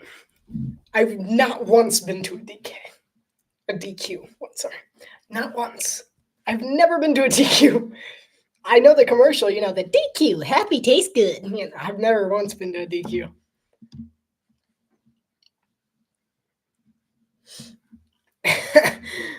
Then I struggle to snap. I usually just use the other hand, just wait. Just like, oh man, 1 second. Much better. That is inevitable. Oh, sorry. Not 1 second. Oh, that was a bad one. Much better.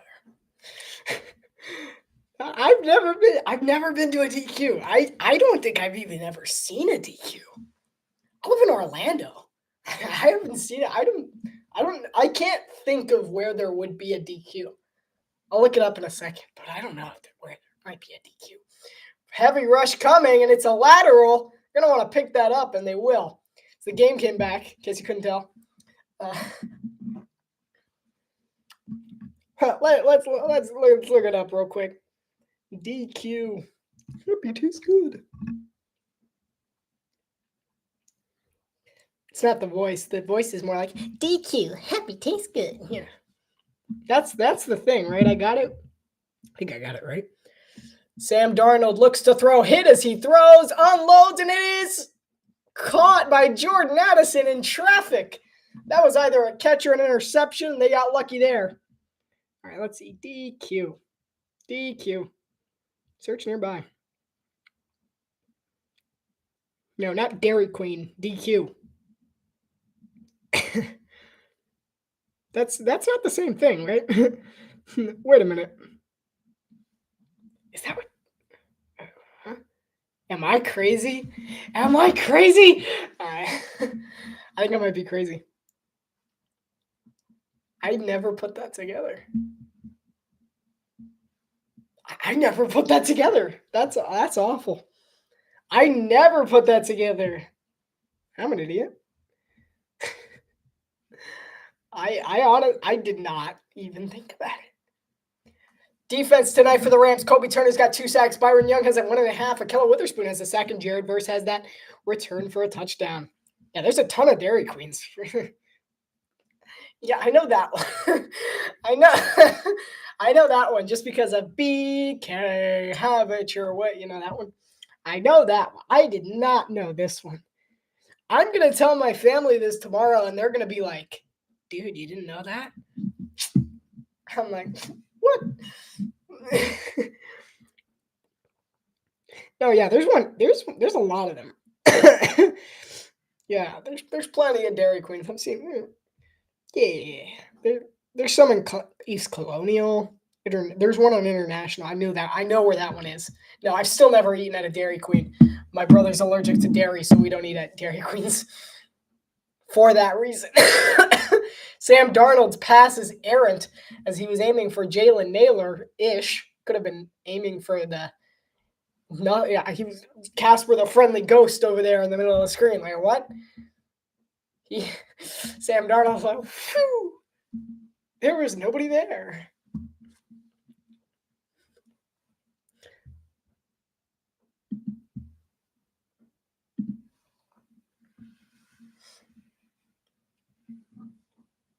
You've only been to DQ one time. I've never been to DQ. I have never been to DQ.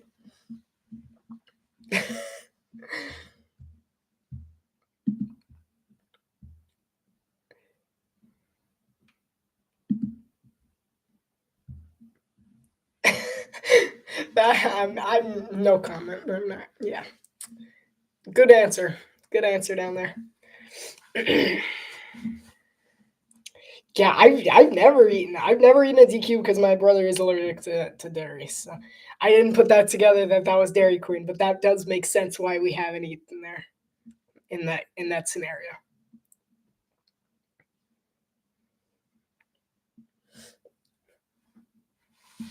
So I believe the Vikings punted.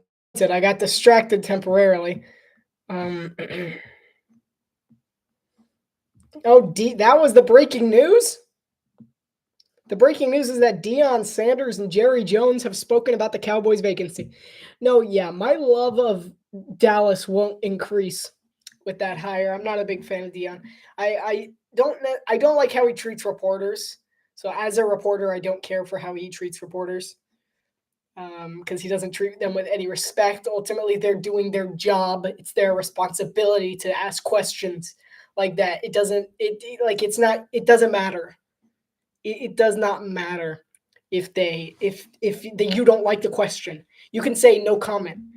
It doesn't matter. That's their job. Their job is to ask good questions. They ask him good questions. He said that's not a good question.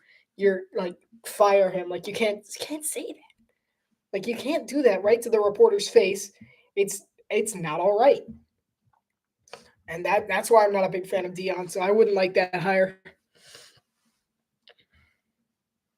Oh, geez, I can tell you. Well, he can have so he's over here. He'll probably be like rice milk, goat's cheese, the rice milk, goat's cheese, vegan ice cream. I have everything you have. He's what I call a forced vegan. Because he's like, I'll eat meat. I just can't have because it's also cow, you know. He's allergic to everything from a cow. That's the rule. So he can't have steak either. He's like, it's okay, I can have pork chop.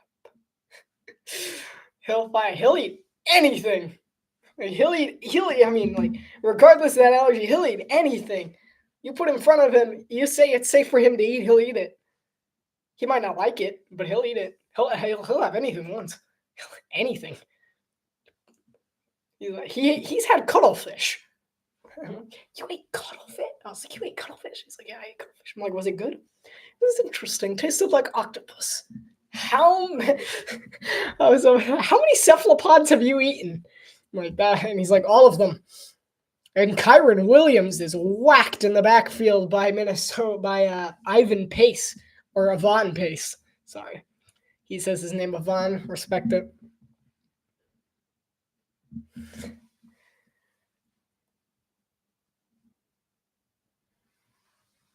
Good tackle there by Pace in the backfield. Yeah, I mean, he'll eat anything. Well, I saw him eat. He eats calamari. Obviously, I eat calamari too. He eats takoyaki, which is fried octopus balls, which sounds disgusting, but it's really not once you get over the fact that they're like, because if you don't bite into, you have to eat it whole. Like you have to because like if you don't, that's it. Like if you bite into it, there's a chance that a tentacle will slap you in the face from experience. So I'm warning you. If you have takoyaki, try, if it's small enough, try and eat it whole. If not, use a fork and knife. Don't try to bite into it. It doesn't work. Oh, not like it's like he didn't tell me about. I didn't look at the cuttlefish. I was on the opposite side of the table as him when he had that. It doesn't sound like when you say fried octopus ball, it doesn't sound good. Takoyaki, we're just going to call it that. Quick little pitch and catch to Puka Nacua, who gets the first down. And the Rams continue to move the ball very effectively. This game's pretty much become a no-show for Minnesota. So raise your hand if you have had a cephalopod other than squid. It's a fun little quiz. Have you had a cephalopod that's not a squid? Such a weird question, though. Stafford under pressure. He'll get it off. That's what I'm talking about. First down, Los Angeles. Hunter Long. I mean, that's exactly what I said in my report. You can rush him as much as you can, but that ball was out in half a second. He, lasered that ball. That was such a fast throw there by Matthew Stafford. Very impressive. Yeah. Have you had fried octopus balls, though? Or have you just had octopus? Because no one cares if you've just had octopus. I'm sorry.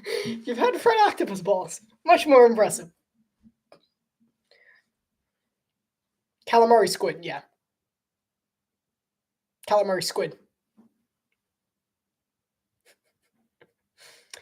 So the timeline for the divisional round is Texans Chiefs at 4:30, Lions and Commanders at 8 o'clock.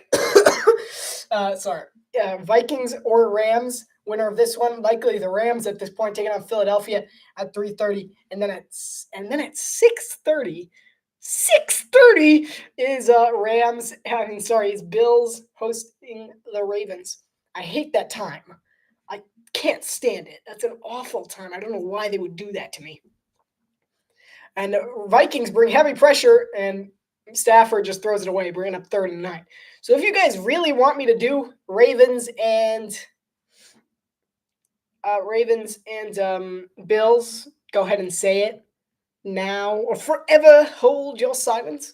I've already done Ravens Bills. Ravens smoked them. It wasn't a particularly entertaining game.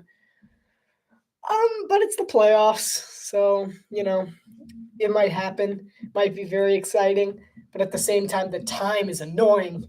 Time's really annoying, so I would rather do Commanders Lions. So if it comes down to just my opinion, I'm doing Commanders Lions. But yeah, you tell me. You say the word, and I'll do Ravens Bills. And Stafford unloads it. What an adjustment by Cooper Kupp. And Cooper Kupp makes an incredible adjustment there to get the first down. Fantastic job. Cooper Kupp moving, full turn around the defender to make that catch. What a job by Cooper Kupp, showing off his experience, and the Rams are in business yet again. We might be looking at 31-3. Either one sounds good. That's a Lions Commanders to me. Anyone else?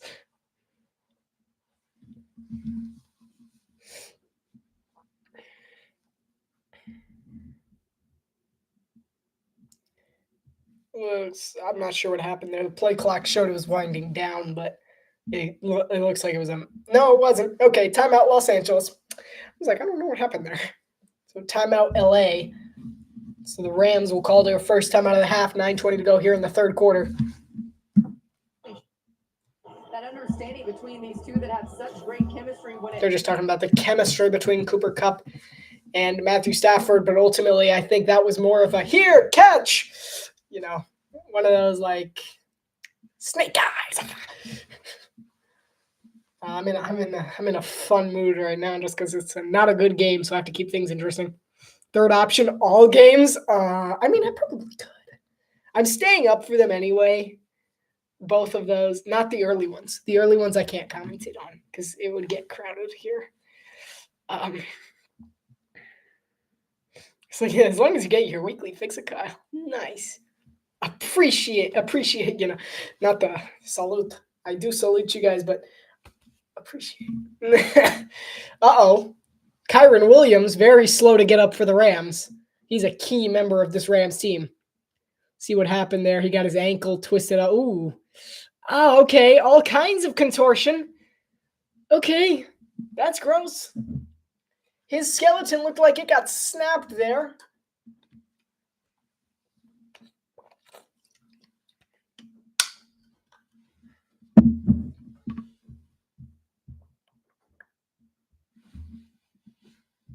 Sorry, I heard noise. Just the weekly dose of noise. Weird noise. So far, Pepper, I've used landscape, I've used invisible, and I've used skeleton, which means all I have left is opera, extraterrestrial, waterfall, and butterfly, which is a lot. Okay, I was not comfortable for Kyron Williams. So that's painful.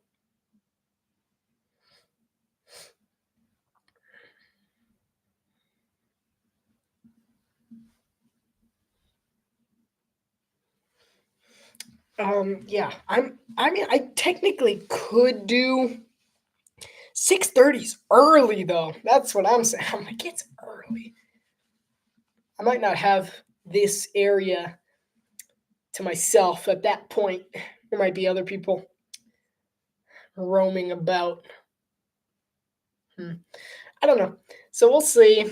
I mean, I could technically do both. But are you getting the swords? I got 3. There's one that I don't know how. I'm not sure how.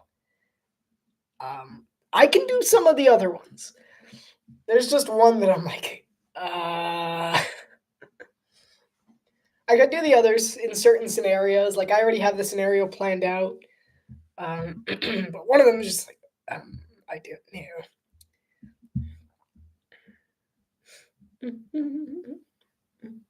I could probably do those 3. I could definitely do those 3.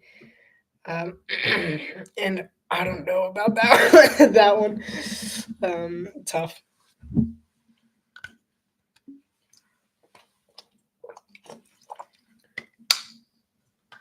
Carl and Cal. Yeah, I'm in college. Turns out I got roommates. Yeah, they like roaming around at this time. That's the spooky noises as you just hear them like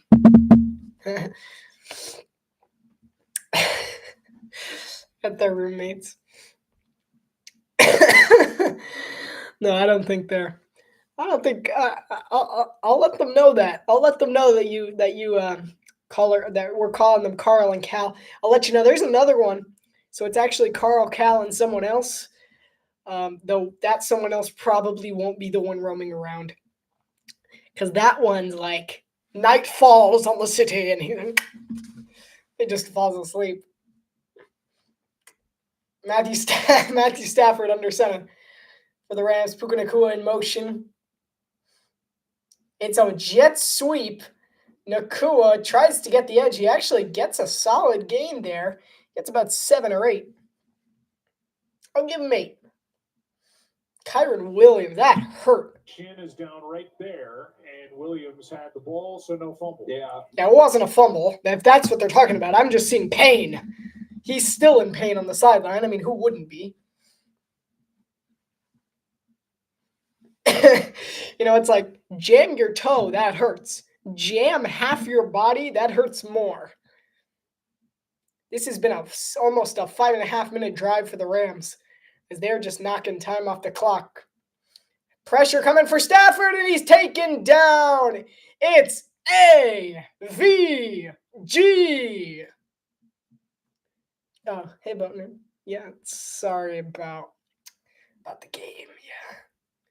We got a Vikings fan, folks. We got to be more considerate. So this will hold the Rams to a field goal here. As AVG came in, Andrew Van Ginkel made the play to force the field goal.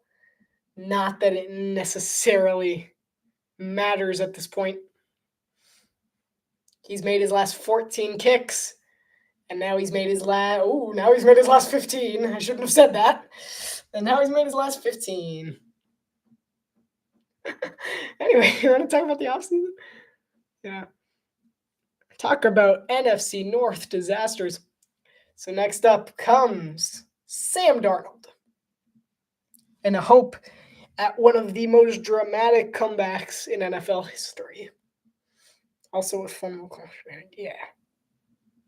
Just, what? Could be 27-10.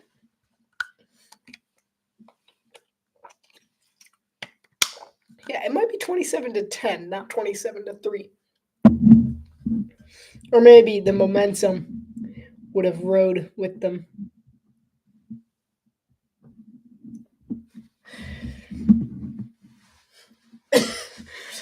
All right, I just saw a funny message. I looked over at my phone and I see someone's like, looks like the Eagles are playing the Rams. Yup, that's exactly what it looks like.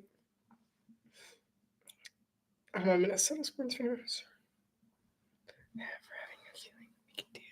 Yeah, I mean, it hasn't. You had a good year. Kevin O'Connell's a great coach, and Minnesota will. Assuming, because Sam Darnold, what Kevin O'Connell has done with Darnold's incredible. Coming into the year, I assume you had absolutely no hope, because Sam Darnold he's just nothing at that point. You want that first round pick? Or they're like hanging Sam Darnold over the Jets' heads. Come and get him. Come get him back. You know. JJ McCarthy's like, stop. Next preseason, JJ McCarthy has torn his UCL. Here we go again. Who knows? You might get a good backup quarterback, though. Get Marcus Mariota from Washington. He's done a good job mentoring Jaden Daniels, because I've heard that they've had like quite the mentoring community there between the two of them. Marcus Mariota has been no one better really to train up the young generation. I bet Will Levis wish he had him. Bet you wish. You know, Marcus Mariota's always been a good quarterback.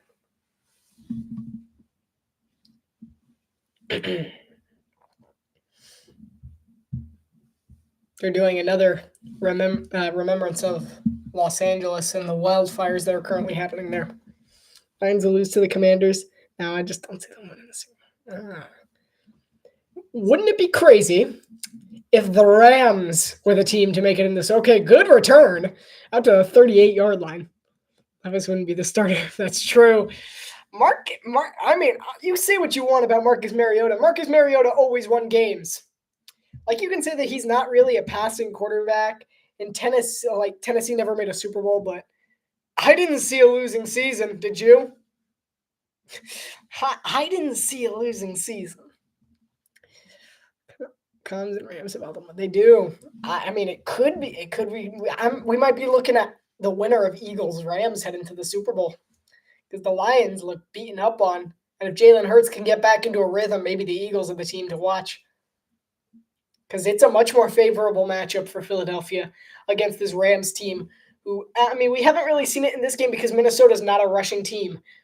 But you'll be able to tell with Saquon Barkley is the Rams' rushing defense isn't all there like everyone thinks it is. I'm going to bet this game's a waste of time match. All right, see you, partner. I respect that. As a Dolphins fan in this scenario, I'd probably do the same thing. I'll shout if you leave the stream on. I'll shout really loudly if the Vikings start coming back. Sam Darnold throws deep to Justin Jefferson, but he just misses him. Crazy to think Stafford could have 2 rings soon. Hall of Famer? I mean, he might get it anyway.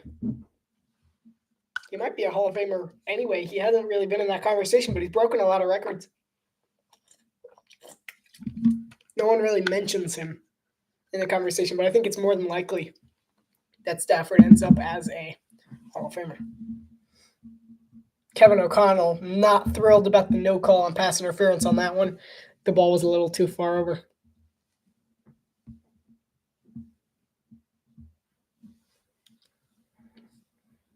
Third and 5. Darnold looks to throw over the middle. He's got it complete to Cam Akers. First down. Sorry, that's Jalen Naylor. Yeah, I have the Eagles beating the Rams next week. Since I'm basically saying this game's a wrap. Sorry, Minnesota. As much as I hate to say it. But LA's rushing defense isn't quite what it should be ahead of their matchup against Philadelphia. And Saquon, if they just hand the ball, they've showed they can bring pass rush, and Jalen Hurts, he might struggle against the pass rush in the passing game. But Saquon has a very good chance of ripping this team apart. Which is kind of the issue with the Rams, is that I think going into Philadelphia next week, in Philadelphia, you just hand the ball off to Saquon. He runs all over them. It's kind of the key to victory for Philadelphia next year, or for next week. No, what is he, like 0 for 30-something? Sam Darnold is 15 of, he hasn't thrown that many incompletions, surprisingly. It's 15 of 23. They just showed it. I have to look up everything myself because I'm better than them. I'm just faster than them. Sam Darnold, under pressure. He gets away from it. He'll throw over the middle. And Aaron Jones upended. Not so fast. There's a flag. Kobe Durant blew that one up. Jones shaking up a little after that one. I mean, who wouldn't be? He basically just held his arm out and had him run into him. Like an action movie.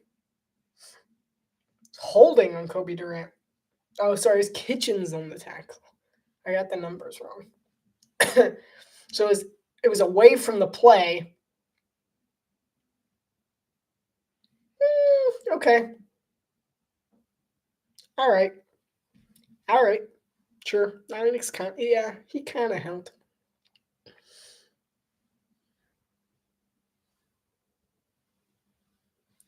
Would home field change this for the Vikings? It would not. It would not. I can tell you right now, it would not. Because as big as the skol chant is for Minnesota, and that's delivered for a first down to Jalen Naylor for again a 12. As big as that is, Minnesota doesn't have what's going on in Minneapolis like the Rams do in Los Angeles. The Rams needed to make a statement in this game, and they have made a statement in this game. That it's not really, to me, this game doesn't have anything to do with who's the better team. It has more to do with the Rams want this. They need this. Like, they know that that they said it all throughout the week that they're going to play tough. That's a first down to TJ Hawkinson and a touchdown. TJ Hawkinson and the Vikings interrupting me yet again. TJ Hawkinson, 26 yards. And the Vikings have scored the touchdown. Okay, the Vikings finally scored. And Sam Darnold, it was an awful pass. Horrendous. So far behind him and low. But TJ Hawkinson's like, you know what? It's for me. So TJ Hawkinson says, I'll do it myself. And he does just that. Touchdown Vikings. They're going for 2. Smart move. They're 0 for 1. Sorry. They're 0 for 1 on the year. They haven't attempted it very much. So, I mean, statistically, it's not going to work. Sorry, it's just not going to work statistically. Just guaranteed not going to work. They have a 0% success rate. Statistics is funny like that, isn't it? The Rams definitely have just wanted this game. Yeah, I mean, the Rams have played tough for a good reason. They've played really tough. Darnold, look to his right. He'll throw, it's caught, but he's tackled. Good job there, making the play by Quentin Lake. They're still at a 0% chance. Things not happening for Minnesota. I told you, there was no chance it was happening. Literally, 0% chance. 0% success rate. But the Rams really have just wanted to win more in this one. And maybe they won't show that same fight that they did last week. I mean, they won't show the fight they did next week against Philadelphia as they did in this one. But the organization knew what they were fighting for. And that's the big reason why I wanted to commentate on this game.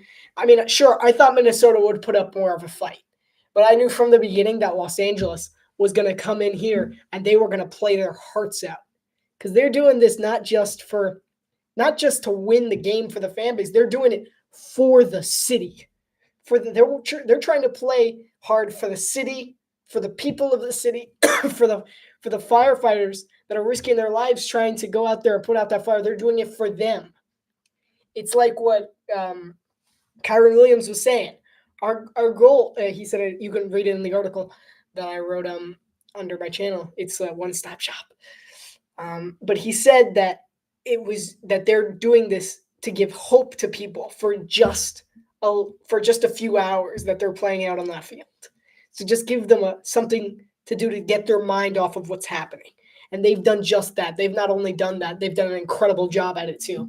Because when I look into the audience, I see a lot of very, very happy Rams fans, very dedicated Rams fans, that the Rams got to Arizona. They chartered a bus to get their season ticket holders from SoFi Stadium to Glendale in just a day.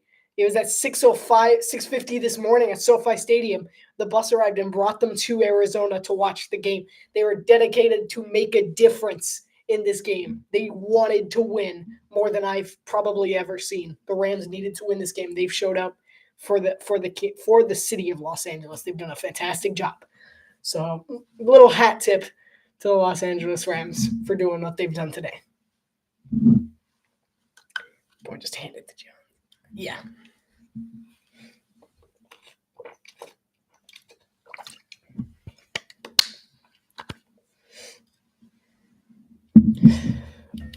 Ugh. I've been standing for a while. Just because my back hurts. So 27-9, the Rams have made a statement here today. 5:05 to go here in the third quarter. I've always known that the Rams are a playoff team. Finished workout. Hello. It's a finished workout. I didn't know I started a workout. It says I'm doing an outdoor walk. I've been doing it for 5 minutes. Is I really that? Do I talk with my hands that much? I'm just, like, it's like I talk with my hands that, like, I know I talk with my hands, but I didn't realize I was like jogging. Finished your workout? What do you mean finished my workout? Like, it still says I'm working out. What? First and 10, Stafford under center. Nakua in motion. Play action. Pressure comes. He'll dump it off to Parkinson for a nice little gain of about 7 or 8. They're going to give him 7.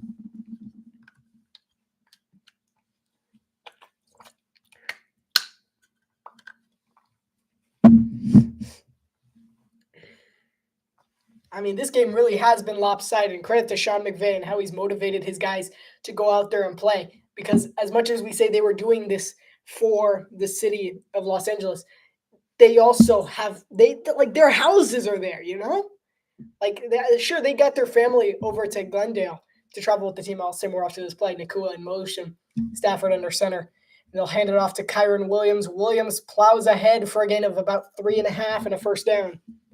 But, like, that's their home. Like, some of these guys probably lost their home in the fire. Like, Like, I'm sure at least one of these guys lives in Palisades, you know? Like, at least one of... See Matthew Stafford fixing Kyron Williams' shoe there.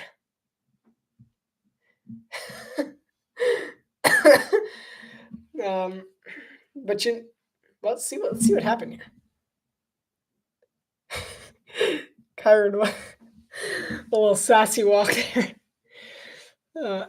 1st and 10, Stafford under center. Play action. Williams picks up a block. Stafford airs it out. He's got a man. It's dropped. Oh, man, he had him.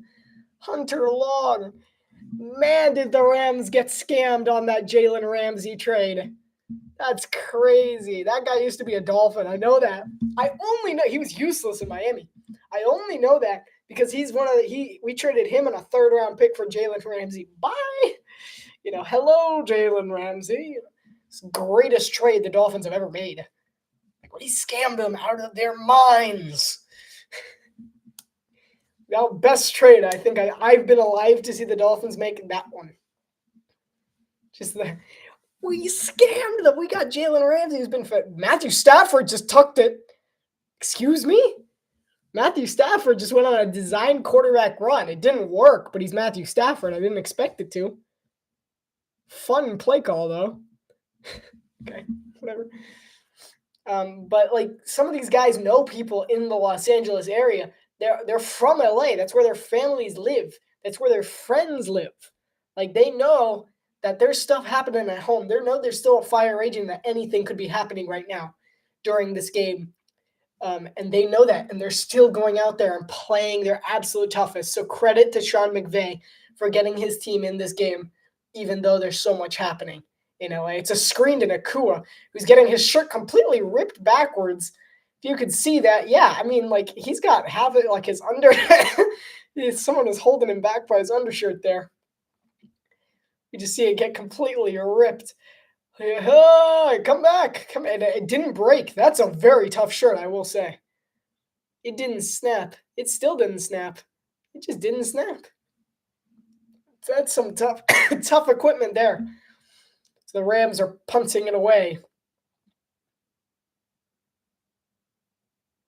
Ethan Evans has been a good punter for the Rams this season. It's a good punt, and it's going to be down at the 3. What a punt by Ethan Evans. Good punt there. I love that special teams. You see Kyron Williams at the, a little, hey, salsa. A little salsa step as he's trying to fix his shoe. I see him. He's got the moves. All right, dance off. Get Justin Jefferson out there. Kyron Williams' shoe salsa against the gritty from Justin Jefferson. Who's gonna win? You gotta get some professional judges in here. Simon Cowell. That is absolutely awful. That's the worst thing I've ever seen. I can't believe it.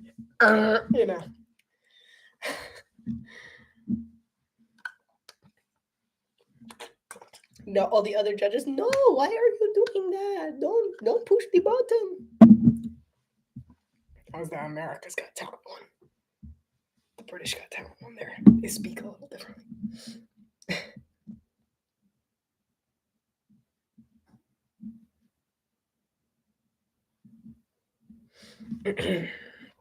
Yeah. Can't name one person that actually likes Simon. I just like doing his voice. That's horrible. Get off my stage. Sorry, it's more Gordon Ramsay. This is disgusting. You serve this to me in my restaurant. No, that was actually not that good. Not that good. I could do better. It's an off day. It's the cough. It's the cough. Finished workout. Again, do I talk with my hands that much? I didn't realize this.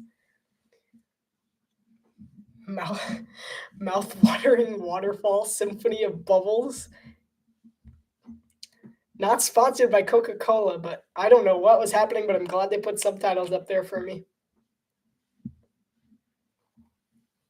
It's raw! Hey, did that count, by the way? I think that should count. The game gave it to me. G entertaining the crowd. I did just get waterfall, yeah. We see we see Warren G entertaining the crowd. I don't know who that is. Is he a rapper? Is Warren G a rapper? Is he like a pop singer? He do opera?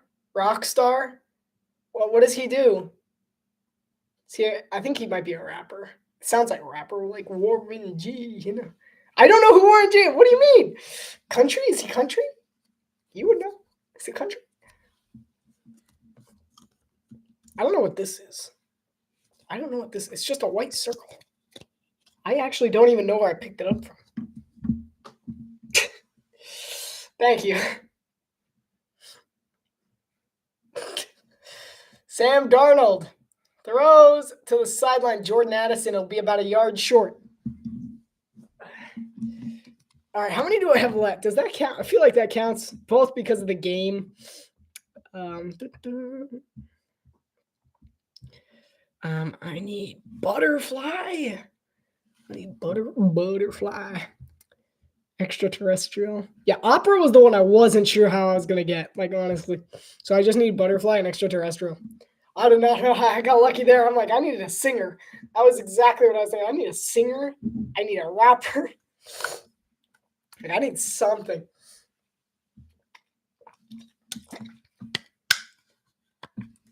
It's going to be a quarterback sneak from the looks of it, and that'll go for a first down. 1st and 10 for Minnesota. Basically, desperation time as they got 1 quarter to get a lot of points, to get 18 points. They're going to get as many snaps off as they can. Breaker Ryan, you could say he floated like a butterfly. I actually had an idea, but I haven't gotten the opportunity yet to do it. So I'm going to try and stick to that idea until there's maybe about 2 minutes left, and then I'll try and force it. I actually didn't force waterfall. That was crazy. So credit to Coca-Cola, because I had an idea for waterfall, but thank you, Coca-Cola. Thank you. Not sponsored by Coca-Cola. But I mean, I wish I could be, because I don't know what just happened. I just saw the thing and I saw bubbling waterfall. I'm like, ooh, waterfall. At the rate of this, like a butterfly. They're indoors. They're in the State Farm. It's indoors.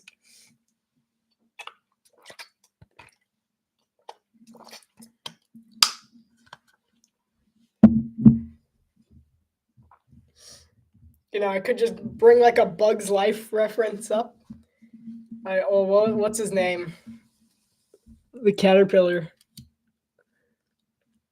I don't remember his name.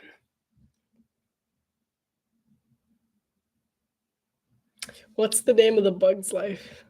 The Bug's Life caterpillar. That's gonna bug me. Ha! No, I'm sorry. That was bad. I set that up so well.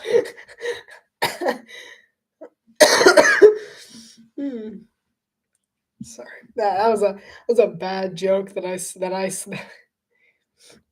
up too well. Heimlich, that's his name. No, I'm a beautiful butterfly, you know. I'll do that. I'm not counting that because it's not the game. But, you know, that's what I was thinking. It's just a beautiful butterfly.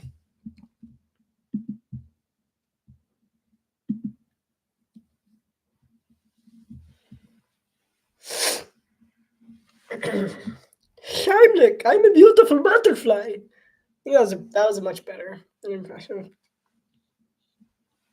Maurice. Heimlich.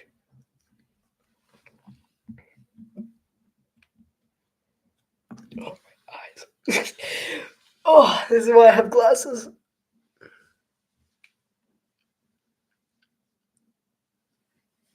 No, it's not. It's just because it's late. My eyes are tired. Too much work. Although, if I'm being honest, I haven't even been awake 12 hours yet. I woke up so late today. It's because no one woke me up. I didn't get waken up this morning. I woke up. Oh, yeah. Oh, it is here. No, it's not. Oh, yeah. No. The lemur, like the small one. Yeah, I think it is. Yeah, because I haven't seen that movie in forever. I don't know what's happening. CJ Stroud's on the screen. California.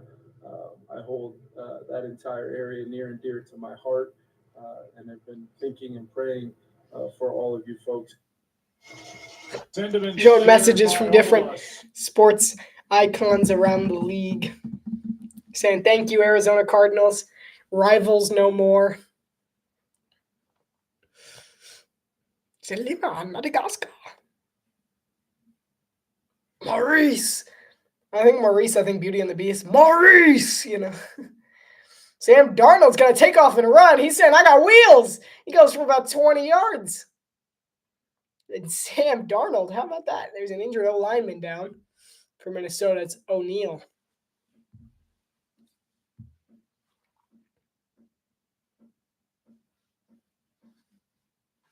There's also an injured Ram as well.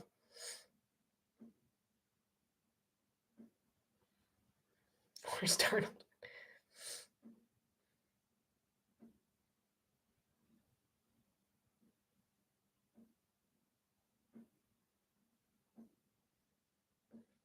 First and 10. Minnesota. All right. Who got injured? So it was O'Neal and then Byron Young as well. Not sure what happened on the backside of that play that got the O-lineman injured. Took a shot to the shoulder, it looks like. Jared Verse. Was there a hit to the head at the end of this one? Not really. Darnold kind of slid under him. They did call the hit to the head penalty, but I didn't really see it.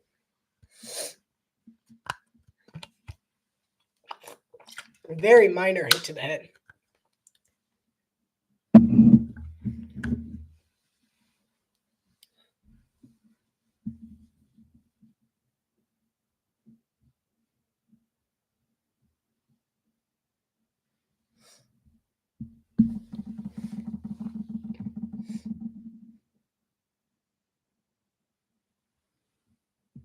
Wow, okay.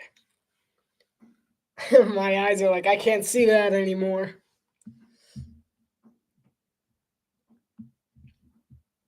Yeah, Matthew Stafford, 19 of 27 for 209 yards and 2 touchdowns. I would just like to remind you that Stafford started this game 11 for 11.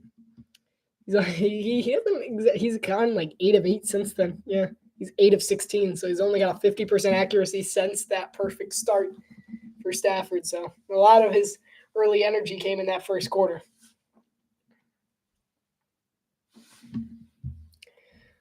What are the words I need again? It's butterfly and extraterrestrial. That's right. Okay. It's hard. So, Cohen, the thing that we're doing is so the Detroit Tigers, the 2 Detroit Tigers commentator, their color and analyst, are widely regarded as the best in baseball because they make baseball interesting for a whole wide array of different things. And a lot of the times they ask the fans to give them random words, 10 to 20, like 5 to 10 random words each game. And that's so they've gone through almost an entire dictionary and they try to fit in those random words. And sometimes they're really funny. And so Detroit Tigers commentators, that's what they do is they fit in random words into their natural commentary. And they do that. But they just ignore it. Like, people know the words. Like, occasionally the partner will go, that was good. That was good. You fit that in there. I didn't think you would be able to. But they're widely considered some of the best. That's Detroit Tigers. So the baseball team. I know. No one's favorite sport. I'm just kidding. Just kidding. It's a lot of people's favorite sport. Sorry. So Brian O'Neal will walk off the field for Minnesota. Darnold looks to throw. He'll throw deep towards Addison. He overshoots him. Jordan Addison can't make the catch. He landed hard on that one. He's slow to get up, but he will. It was just a bad throw by Darnold because Addison actually had a bit of leverage there. That were placed a little better, he might have been able to come down with it.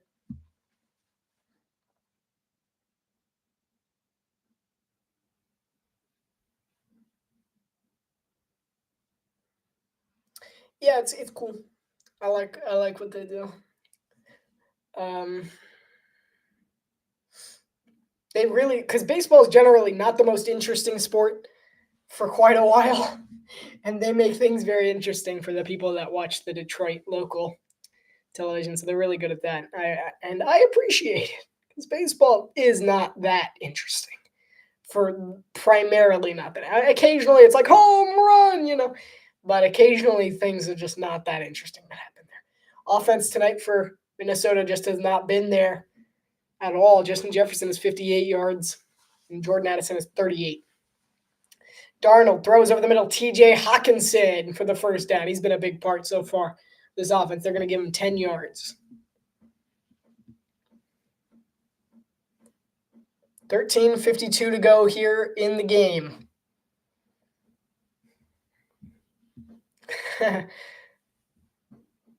You see, it was just a small little route. They were playing a little zone, but it was actually a really good zone. I'm going to sit down. Ow. It's so low.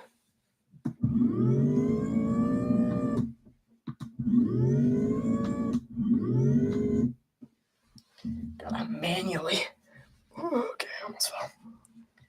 Do this manually at this point. Yeah. All right. There we go. Much better. So we see Brian O'Neill heading into the locker room for Minnesota. I doubt he'll return. Darnold under pressure. He'll throw deep. He overshoots it. It's almost intercepted. He's got to put that in a better place, though, because that could have been a touchdown there because he had Naylor. Matthew Stafford would have hit it. Stafford would have made that throw.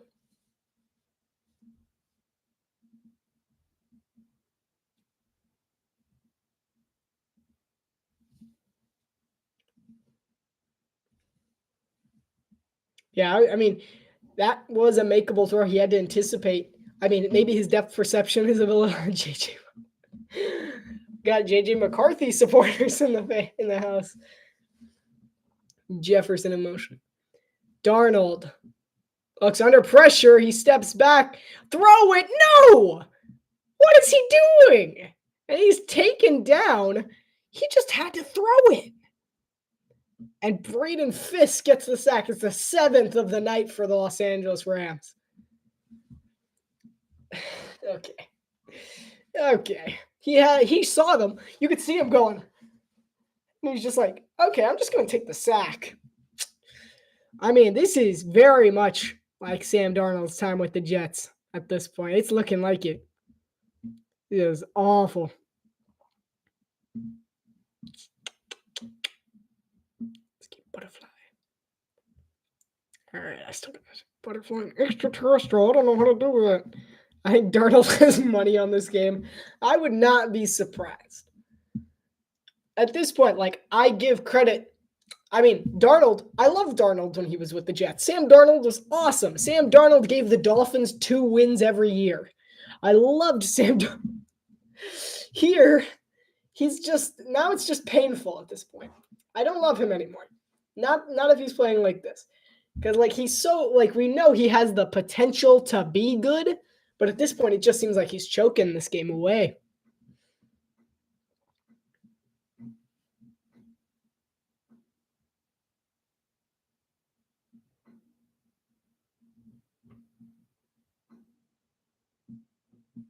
Daniel Jones gave the Cowboys 2 wins every year here. I'm going to miss him. Hand off to Kyron Williams. Williams gets about 2.5 yards, albeit for him. End of the workout. The workout never started. All right. I get good exercise. I get good exercise being here. Very good exercise.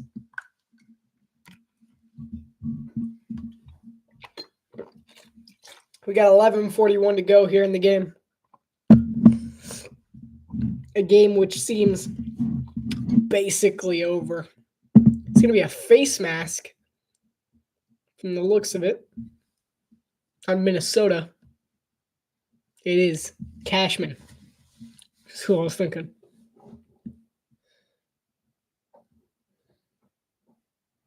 Yeah, I'm going to miss Mac Jones too. Between Mac Jones and Sam Darnold, the Dolphins, 4 games every year. Yeah, that was a face mask. I mean, that is a face mask penalty. It wasn't intentional, but it's still a face mask, still dangerous. That's the right call.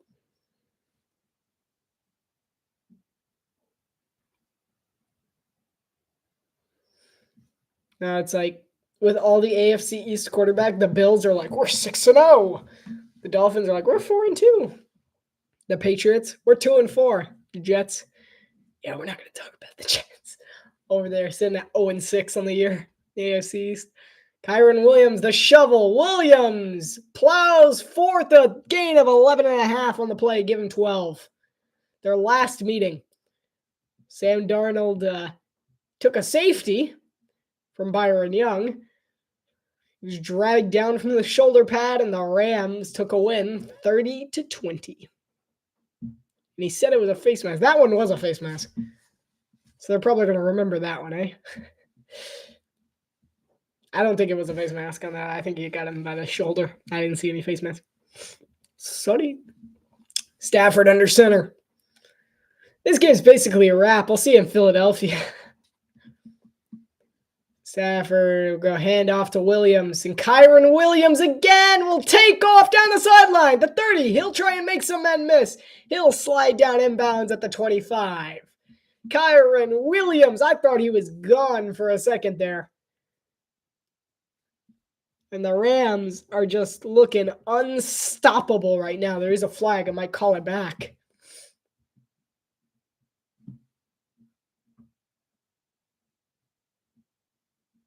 Holding on Los Angeles, so it's going to come back after that incredible run by Kyron Williams.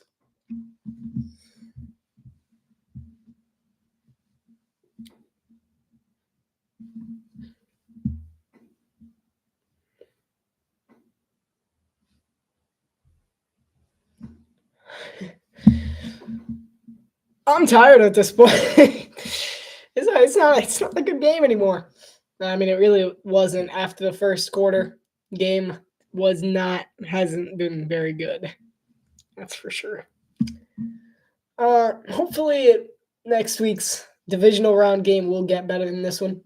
Overall, pretty sloppy performance from Minnesota. Of course, the storyline huge here in this one.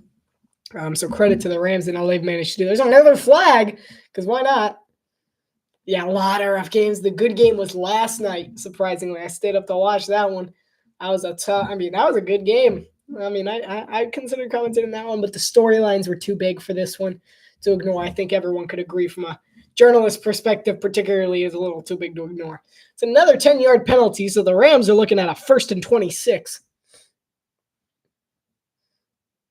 Yeah, it was a holding. Yeah, there's been some trouble this week as far as the wild card games have gone. Not necessarily as competitive as anyone would have hoped. You know what I'm just realizing? If after the result of this one, the only wild card team to walk away with a victory in the wild card round was Washington last night. That's probably, and there's more flags. Let's do it. Let's make it 1st and 31. False start. 1st and 31 coming up for the Rams. They're going the wrong direction. Sean McVay doesn't look too happy on the sideline. 1st and forever, yeah.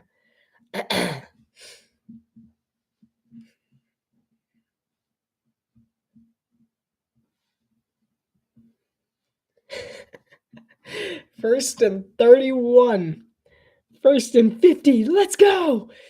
I'm just hoping like more flags. Parkinson in motion. It's a shovel to Kyron Williams, who can't break the second layer. Get about 2 yards. Feels like Kyron Williams has had a better day than he has, in fact, had 14 carries for 65 yards. I will check that for you, since we have absolutely nothing better to do. I think you're right. I think it's college. I think I know the games who was like 3rd and 89. It was because of a bad snap.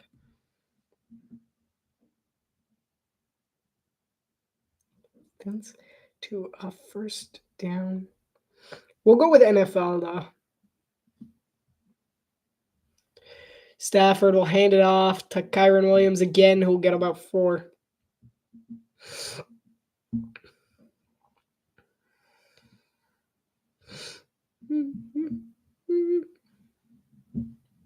Bad snap, understatement of the year.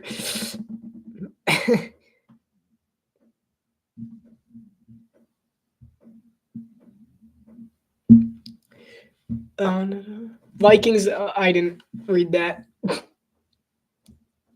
The longest distance to go in NFL history. Reddit is giving us our ever reliable answer. Because Reddit's the most reliable source.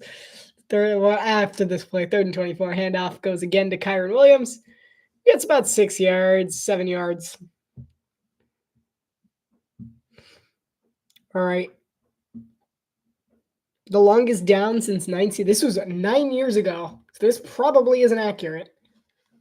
2 teams have faced 3rd and 50. The Vikings against the Packers and the Redskins against the Bengals. Neither team converted. And the Raiders punted to the Chiefs on 4th and 48 in 2013. The longest conversion since 1998 was Viking Leroy Horde, who ran 53 yards up the middle on a 3rd and 37 against the Broncos in 1999. The longest 4th down conversion since 1988, Buffalo Bill Rob Johnson threw a 40-yard touchdown to Peerless Price against the Colts on 4th and 34. The Colts still won that game 30-14.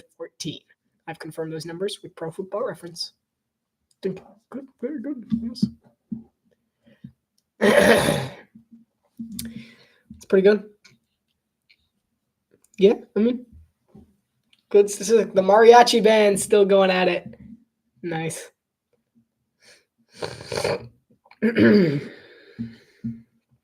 Yeah. All right. Very solid information from Reddit as per usual.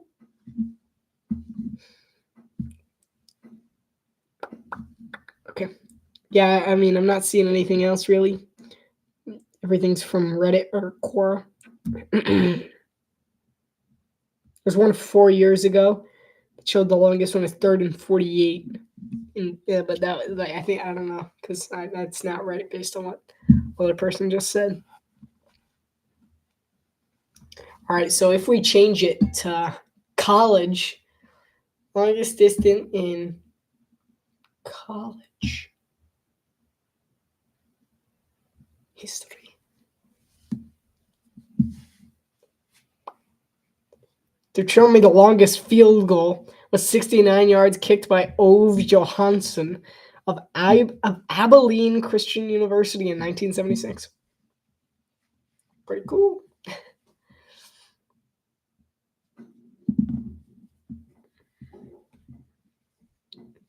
Pretty much Justin Tucker stuff there. There's a lot of pop-ups here. When you go into a website and you're like, that's a lot of pop-ups.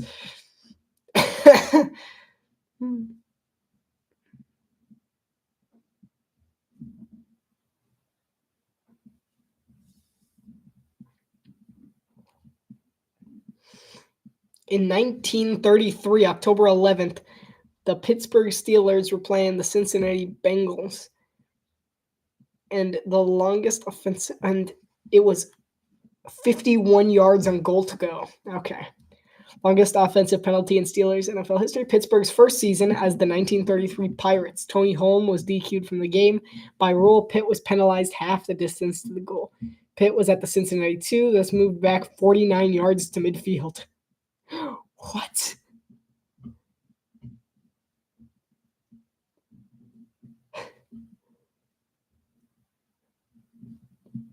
Huh.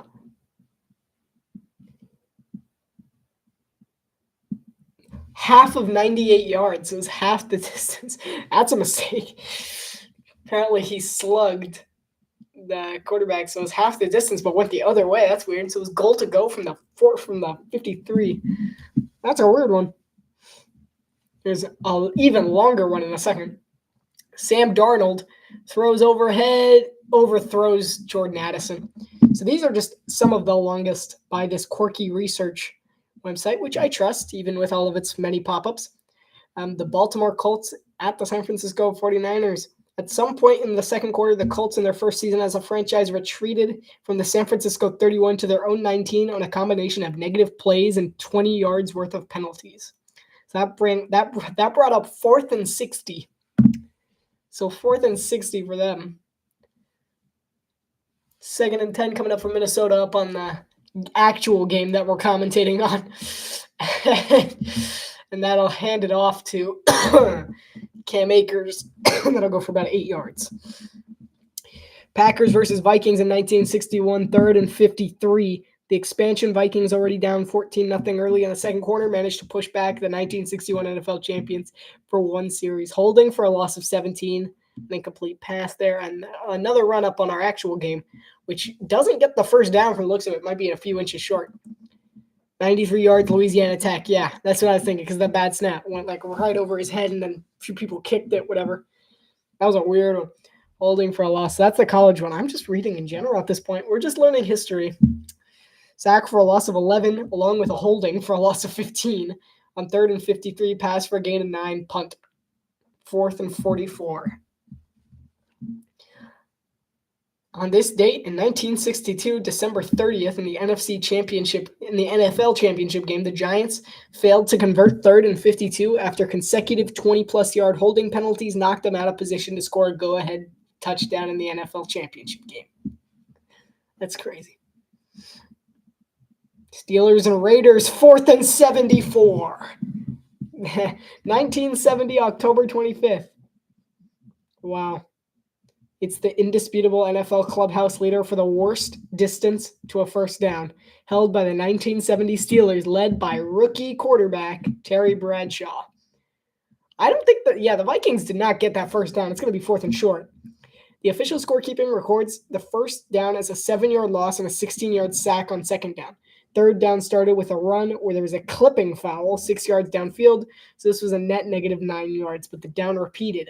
On the next snap, the Steelers were flagged for offensive holding 8 yards in the backfield, a negative 23 in net yardage, and repeat the down.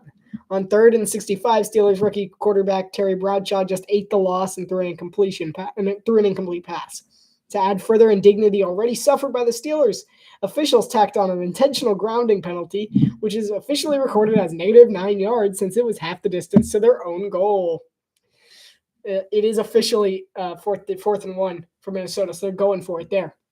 The 3rd and 65 is also the longest distance we have found for any down before 4th down. On 4th and 74 with the ball on their own 9, and they lined to gain at the Raiders 17. The Steelers punted to the Raiders, who took over 58 yards away after a hold was enforced against them on their return. Perhaps this could be seen as a tipping point in the Steelers' fortunes, a perennial cellar dweller for the first 4 decades of its existence. The Steelers would make the playoffs 2 years later for the first time since 1947, and would close out the decade with 4 Super Bowl titles. There we go. See, we got the longest number, 4th and 74. And the Raiders actually got the ball only 58 yards away. What one in history? Welcome to your history class, students. All right, fake punt? No. That was wild. Sam Darnold will go quarterback sneak. He'll get the first down pretty easily. I remember that because in the Broncos-Bills game, because I didn't even think that they were going to do the fake punt. It was just like, fake punt, fake punt, fake punt. And then they actually did it. I'm like, oh, they did it. They did the fake punt. Look. Yeah. Everyone got all crazy. Like, they did it.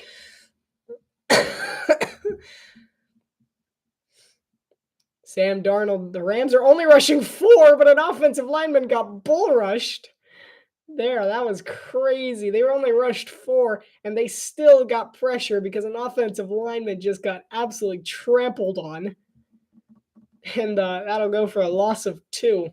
Jared Verse is the trampler. He's our designated trampler. 5:53 remaining here in the game. Feels like the longest 5:50 ever. As this game's pretty much done. The Vikings have not showed up the way a 14-3 team should. And this one, it's been incredibly disappointing. But good job for the Vikings and they've done this season. And Sam Darnold rolls to his right. Darnold throws underneath. An impressive show there. That was a good play by Darnold. Not that we've had many of those today. But a nice job there. That was the best throw. That was a highlight reel throw there. That was one of the best we've seen from Darnold this season. I mean, just that little kind of looked like a basketball, like overhead, like layup. That's what he threw that ball like. That was very impressive. Got him in midfield. Darnold dumps it off to Aaron Jones. Jones spins away for about 4 yards as a flag.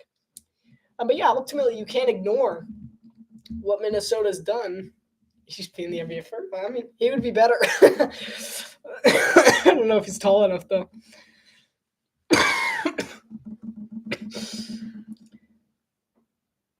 It's illegal hands to the face on the defense. But ultimately, you can't ignore what Kevin O'Connell's done with Minnesota. I mean, really, he's blossomed Sam Darnold into who he is. Sam Darnold, it wasn't a good quarterback in New York. It's been an interesting game. I'm good. Yeah, it's been a very interesting game. How are you? Yeah, I mean, I'm tired. I mean, I have a bit of a cough. I'm tired. It's early, but we're still hanging in there. Having a good time. How are you? Reason 10, Minnesota. Sam Darnold. We see Addison in motion. Darnold looks to throw deep, and he's taken down, ripped down in the backfield, and the Rams tack on sack number 8 on the day. That was Neville Gallimore. The nose tackle for the Rams. He just came right through and swallows Darnold up in the backfield. No, but as I was saying, Kevin O'Connell's done a fantastic job this year with Minnesota, regardless of how this game has gone. Sam Darnold drops back to pass, throws underneath to Naylor, who falls down. I see what you're going with. What do you mean? What do you mean? I don't know what you're talking about. Get a sack, and you get a sack. You get a sack. Everybody in this room is gonna get a sack. You're playing the end. You're playing. Yeah. You're gonna get a sack. You're gonna get a sack. Everybody in this room is gonna get a sack. They're in 11. Sam Darnold drops back to pass. Throws over the middle. It's almost intercepted, but he does reel it in. You don't see what I'm going with anything. Now I can't do it anymore.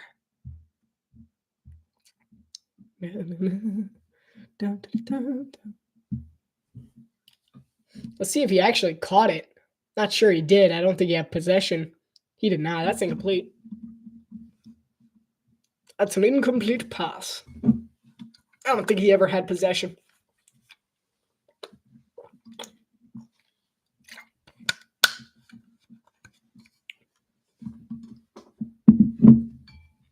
.342 to go here in the fourth quarter.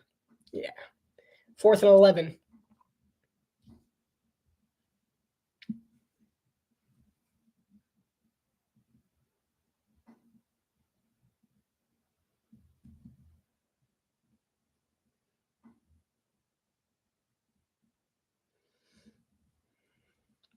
I don't know. I'm not going to be able to get the 2 words, I don't think. Vikings aren't playing good enough to get the situation that I wanted for one of them. Sam Darnold lifts one up towards Justin Jefferson. It falls incomplete. Good defense from Los Angeles. So the Rams are back with the ball. The game's likely over.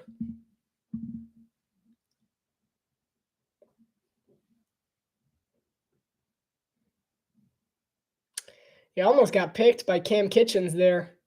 Should have had that probably. I mean, if that was a really badly placed ball by Sam Darnold. Honestly, I mean, as much as he's emerged as a quarterback this year, he really hasn't performed well at all today or last week against Detroit even. Can they just take a knee and call it a night? Please, for all of us. He's just continued to throw at Justin Jefferson, and Jefferson has just been locked down either with safety help or double coverage. It's a handoff to Ronnie Rivers. He'll get about 4 yards.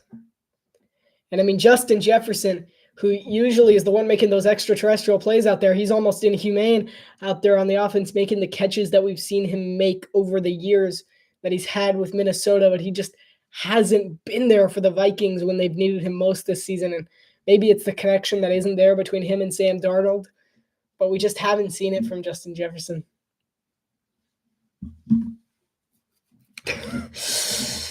E.T. Fun Home, you know. Me pretending I have seen that movie in the last 10 years.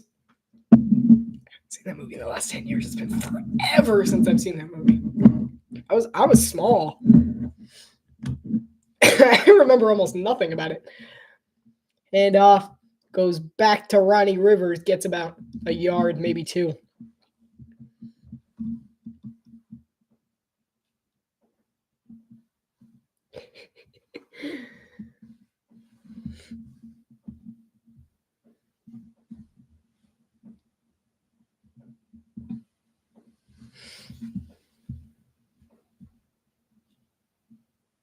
I mean, fair.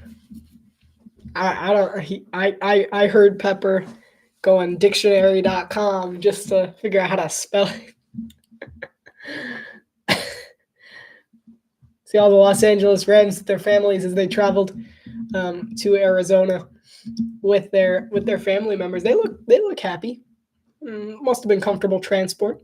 Arizona provided nice shelter for them and their family in their hotels, along with the many different things that they went through to make it a hospitable environment.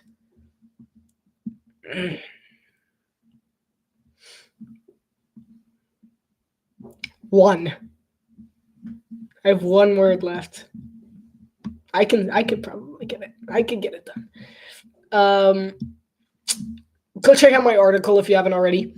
There's an article under the post section of the main channel. So you click the main channel button and go to posts. You can read that article there. And that is, I mean, I liked it. It was fun to write. Took me about 2 hours to write it. So yeah, definitely check it out. It gave you a preview of this game. It was written before the game. So the Rams have followed my game plan very well. They 6 dogs, 2 cats. And I mean,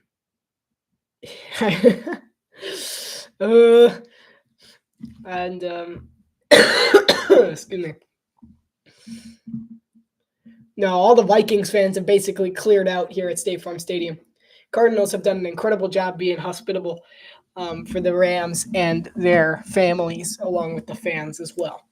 They ordered plenty of concessions. You can see in my report some of the other stuff that they did for yes, I was right on my take other than the score.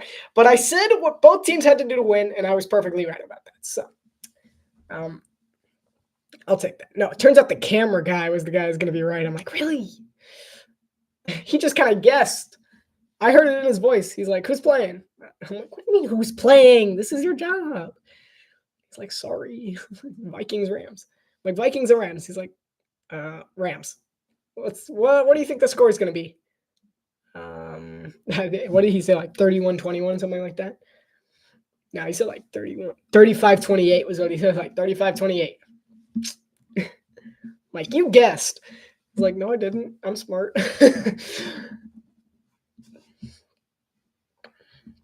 But he got the Rams score pretty close. Vikings score not so much. And none of us did. No one could have predicted that the Vikings would have been as much of a no-show as they have been today.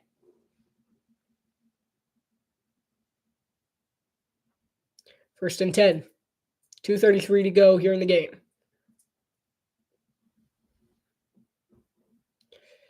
And they'll dump it off to Trent Sherfield, who will get stopped after a gain of about 6.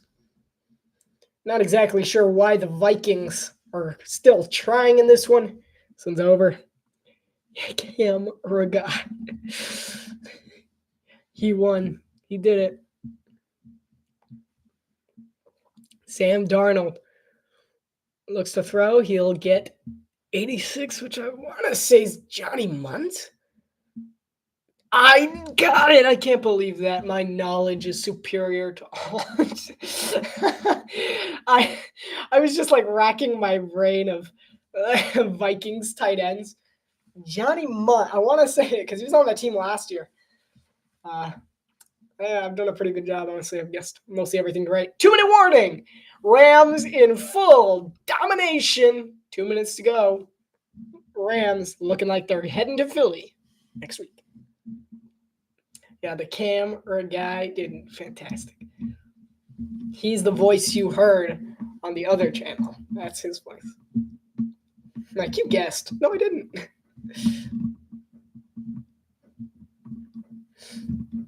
Those were unedited, by the way. I didn't bother editing them. It was more natural that way.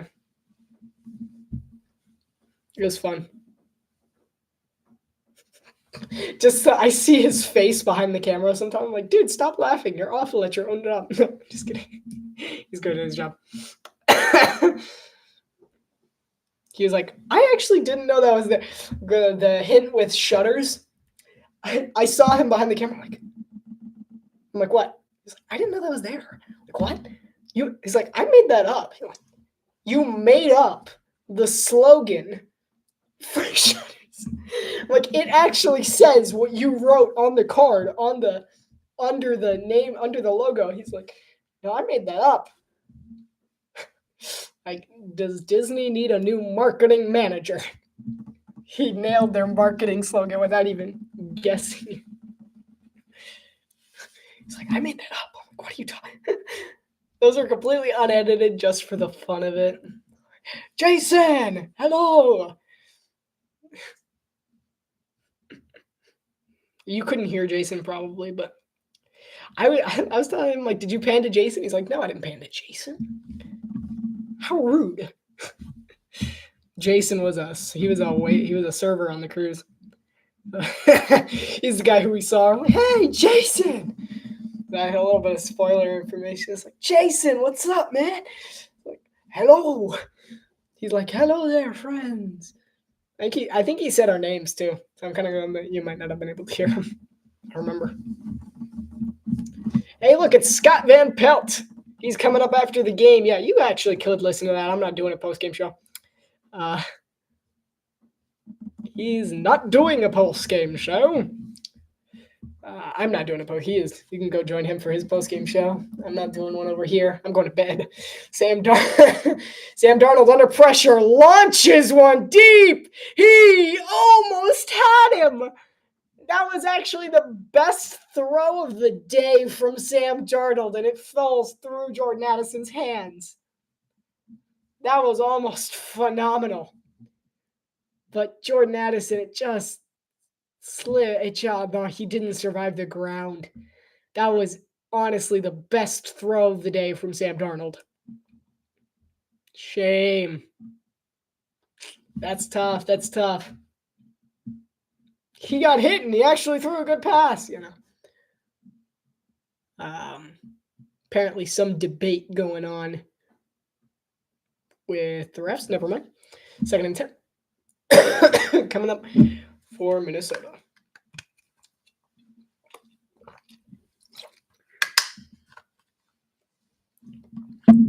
Yeah, basically as soon as the game's done, I'm going to sign off.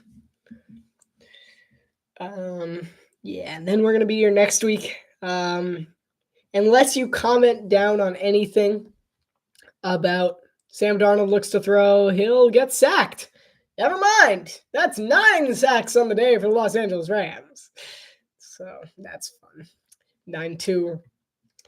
Who do you think is going to win next week, Eagles or Rams? I gotta say Eagles on that one. Saquon Barkley is going to run right through them, as we saw in their earlier meeting of the season. I'm sure the Rams will still be fighting hard in that one, but ultimately, I think like as much as Los Angeles's strengths overcame Minnesota's weaknesses in this one, it kind of goes the other way against Philadelphia. Saquon Barkley's a strong rusher. Los Angeles doesn't have the best rushing defense in the league, which is why I think that Philadelphia is going to win this one. Tonight, Los Angeles has 9 sacks, which ties the all-time playoff record. How much can one man take if they get one more sack? This defensive line's making history. Did I not say at the beginning that this is quietly one of the better defensive lines in the league? Darnold throws over the middle. It's incomplete, heading towards Sherfield.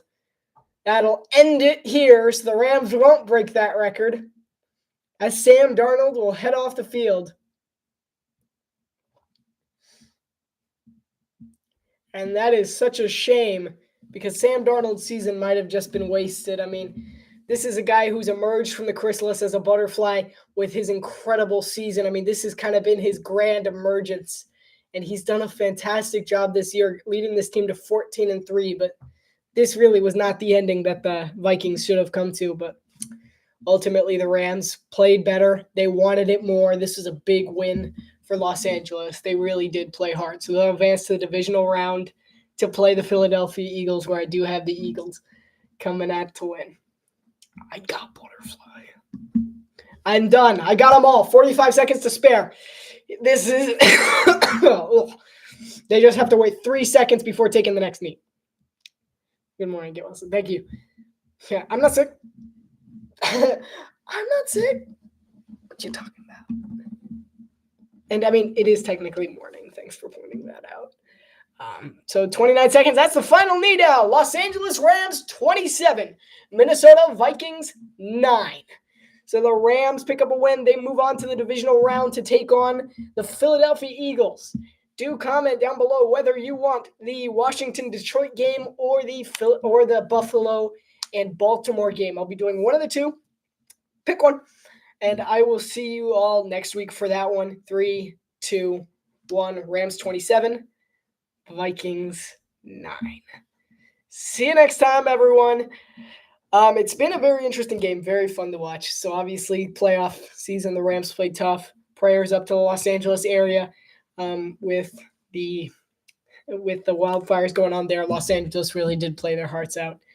They did a great job. Congratulations to the Los Angeles Rams. They're moving on to the next round of the playoffs. See you guys in the divisional round. Bye-bye. Thank you.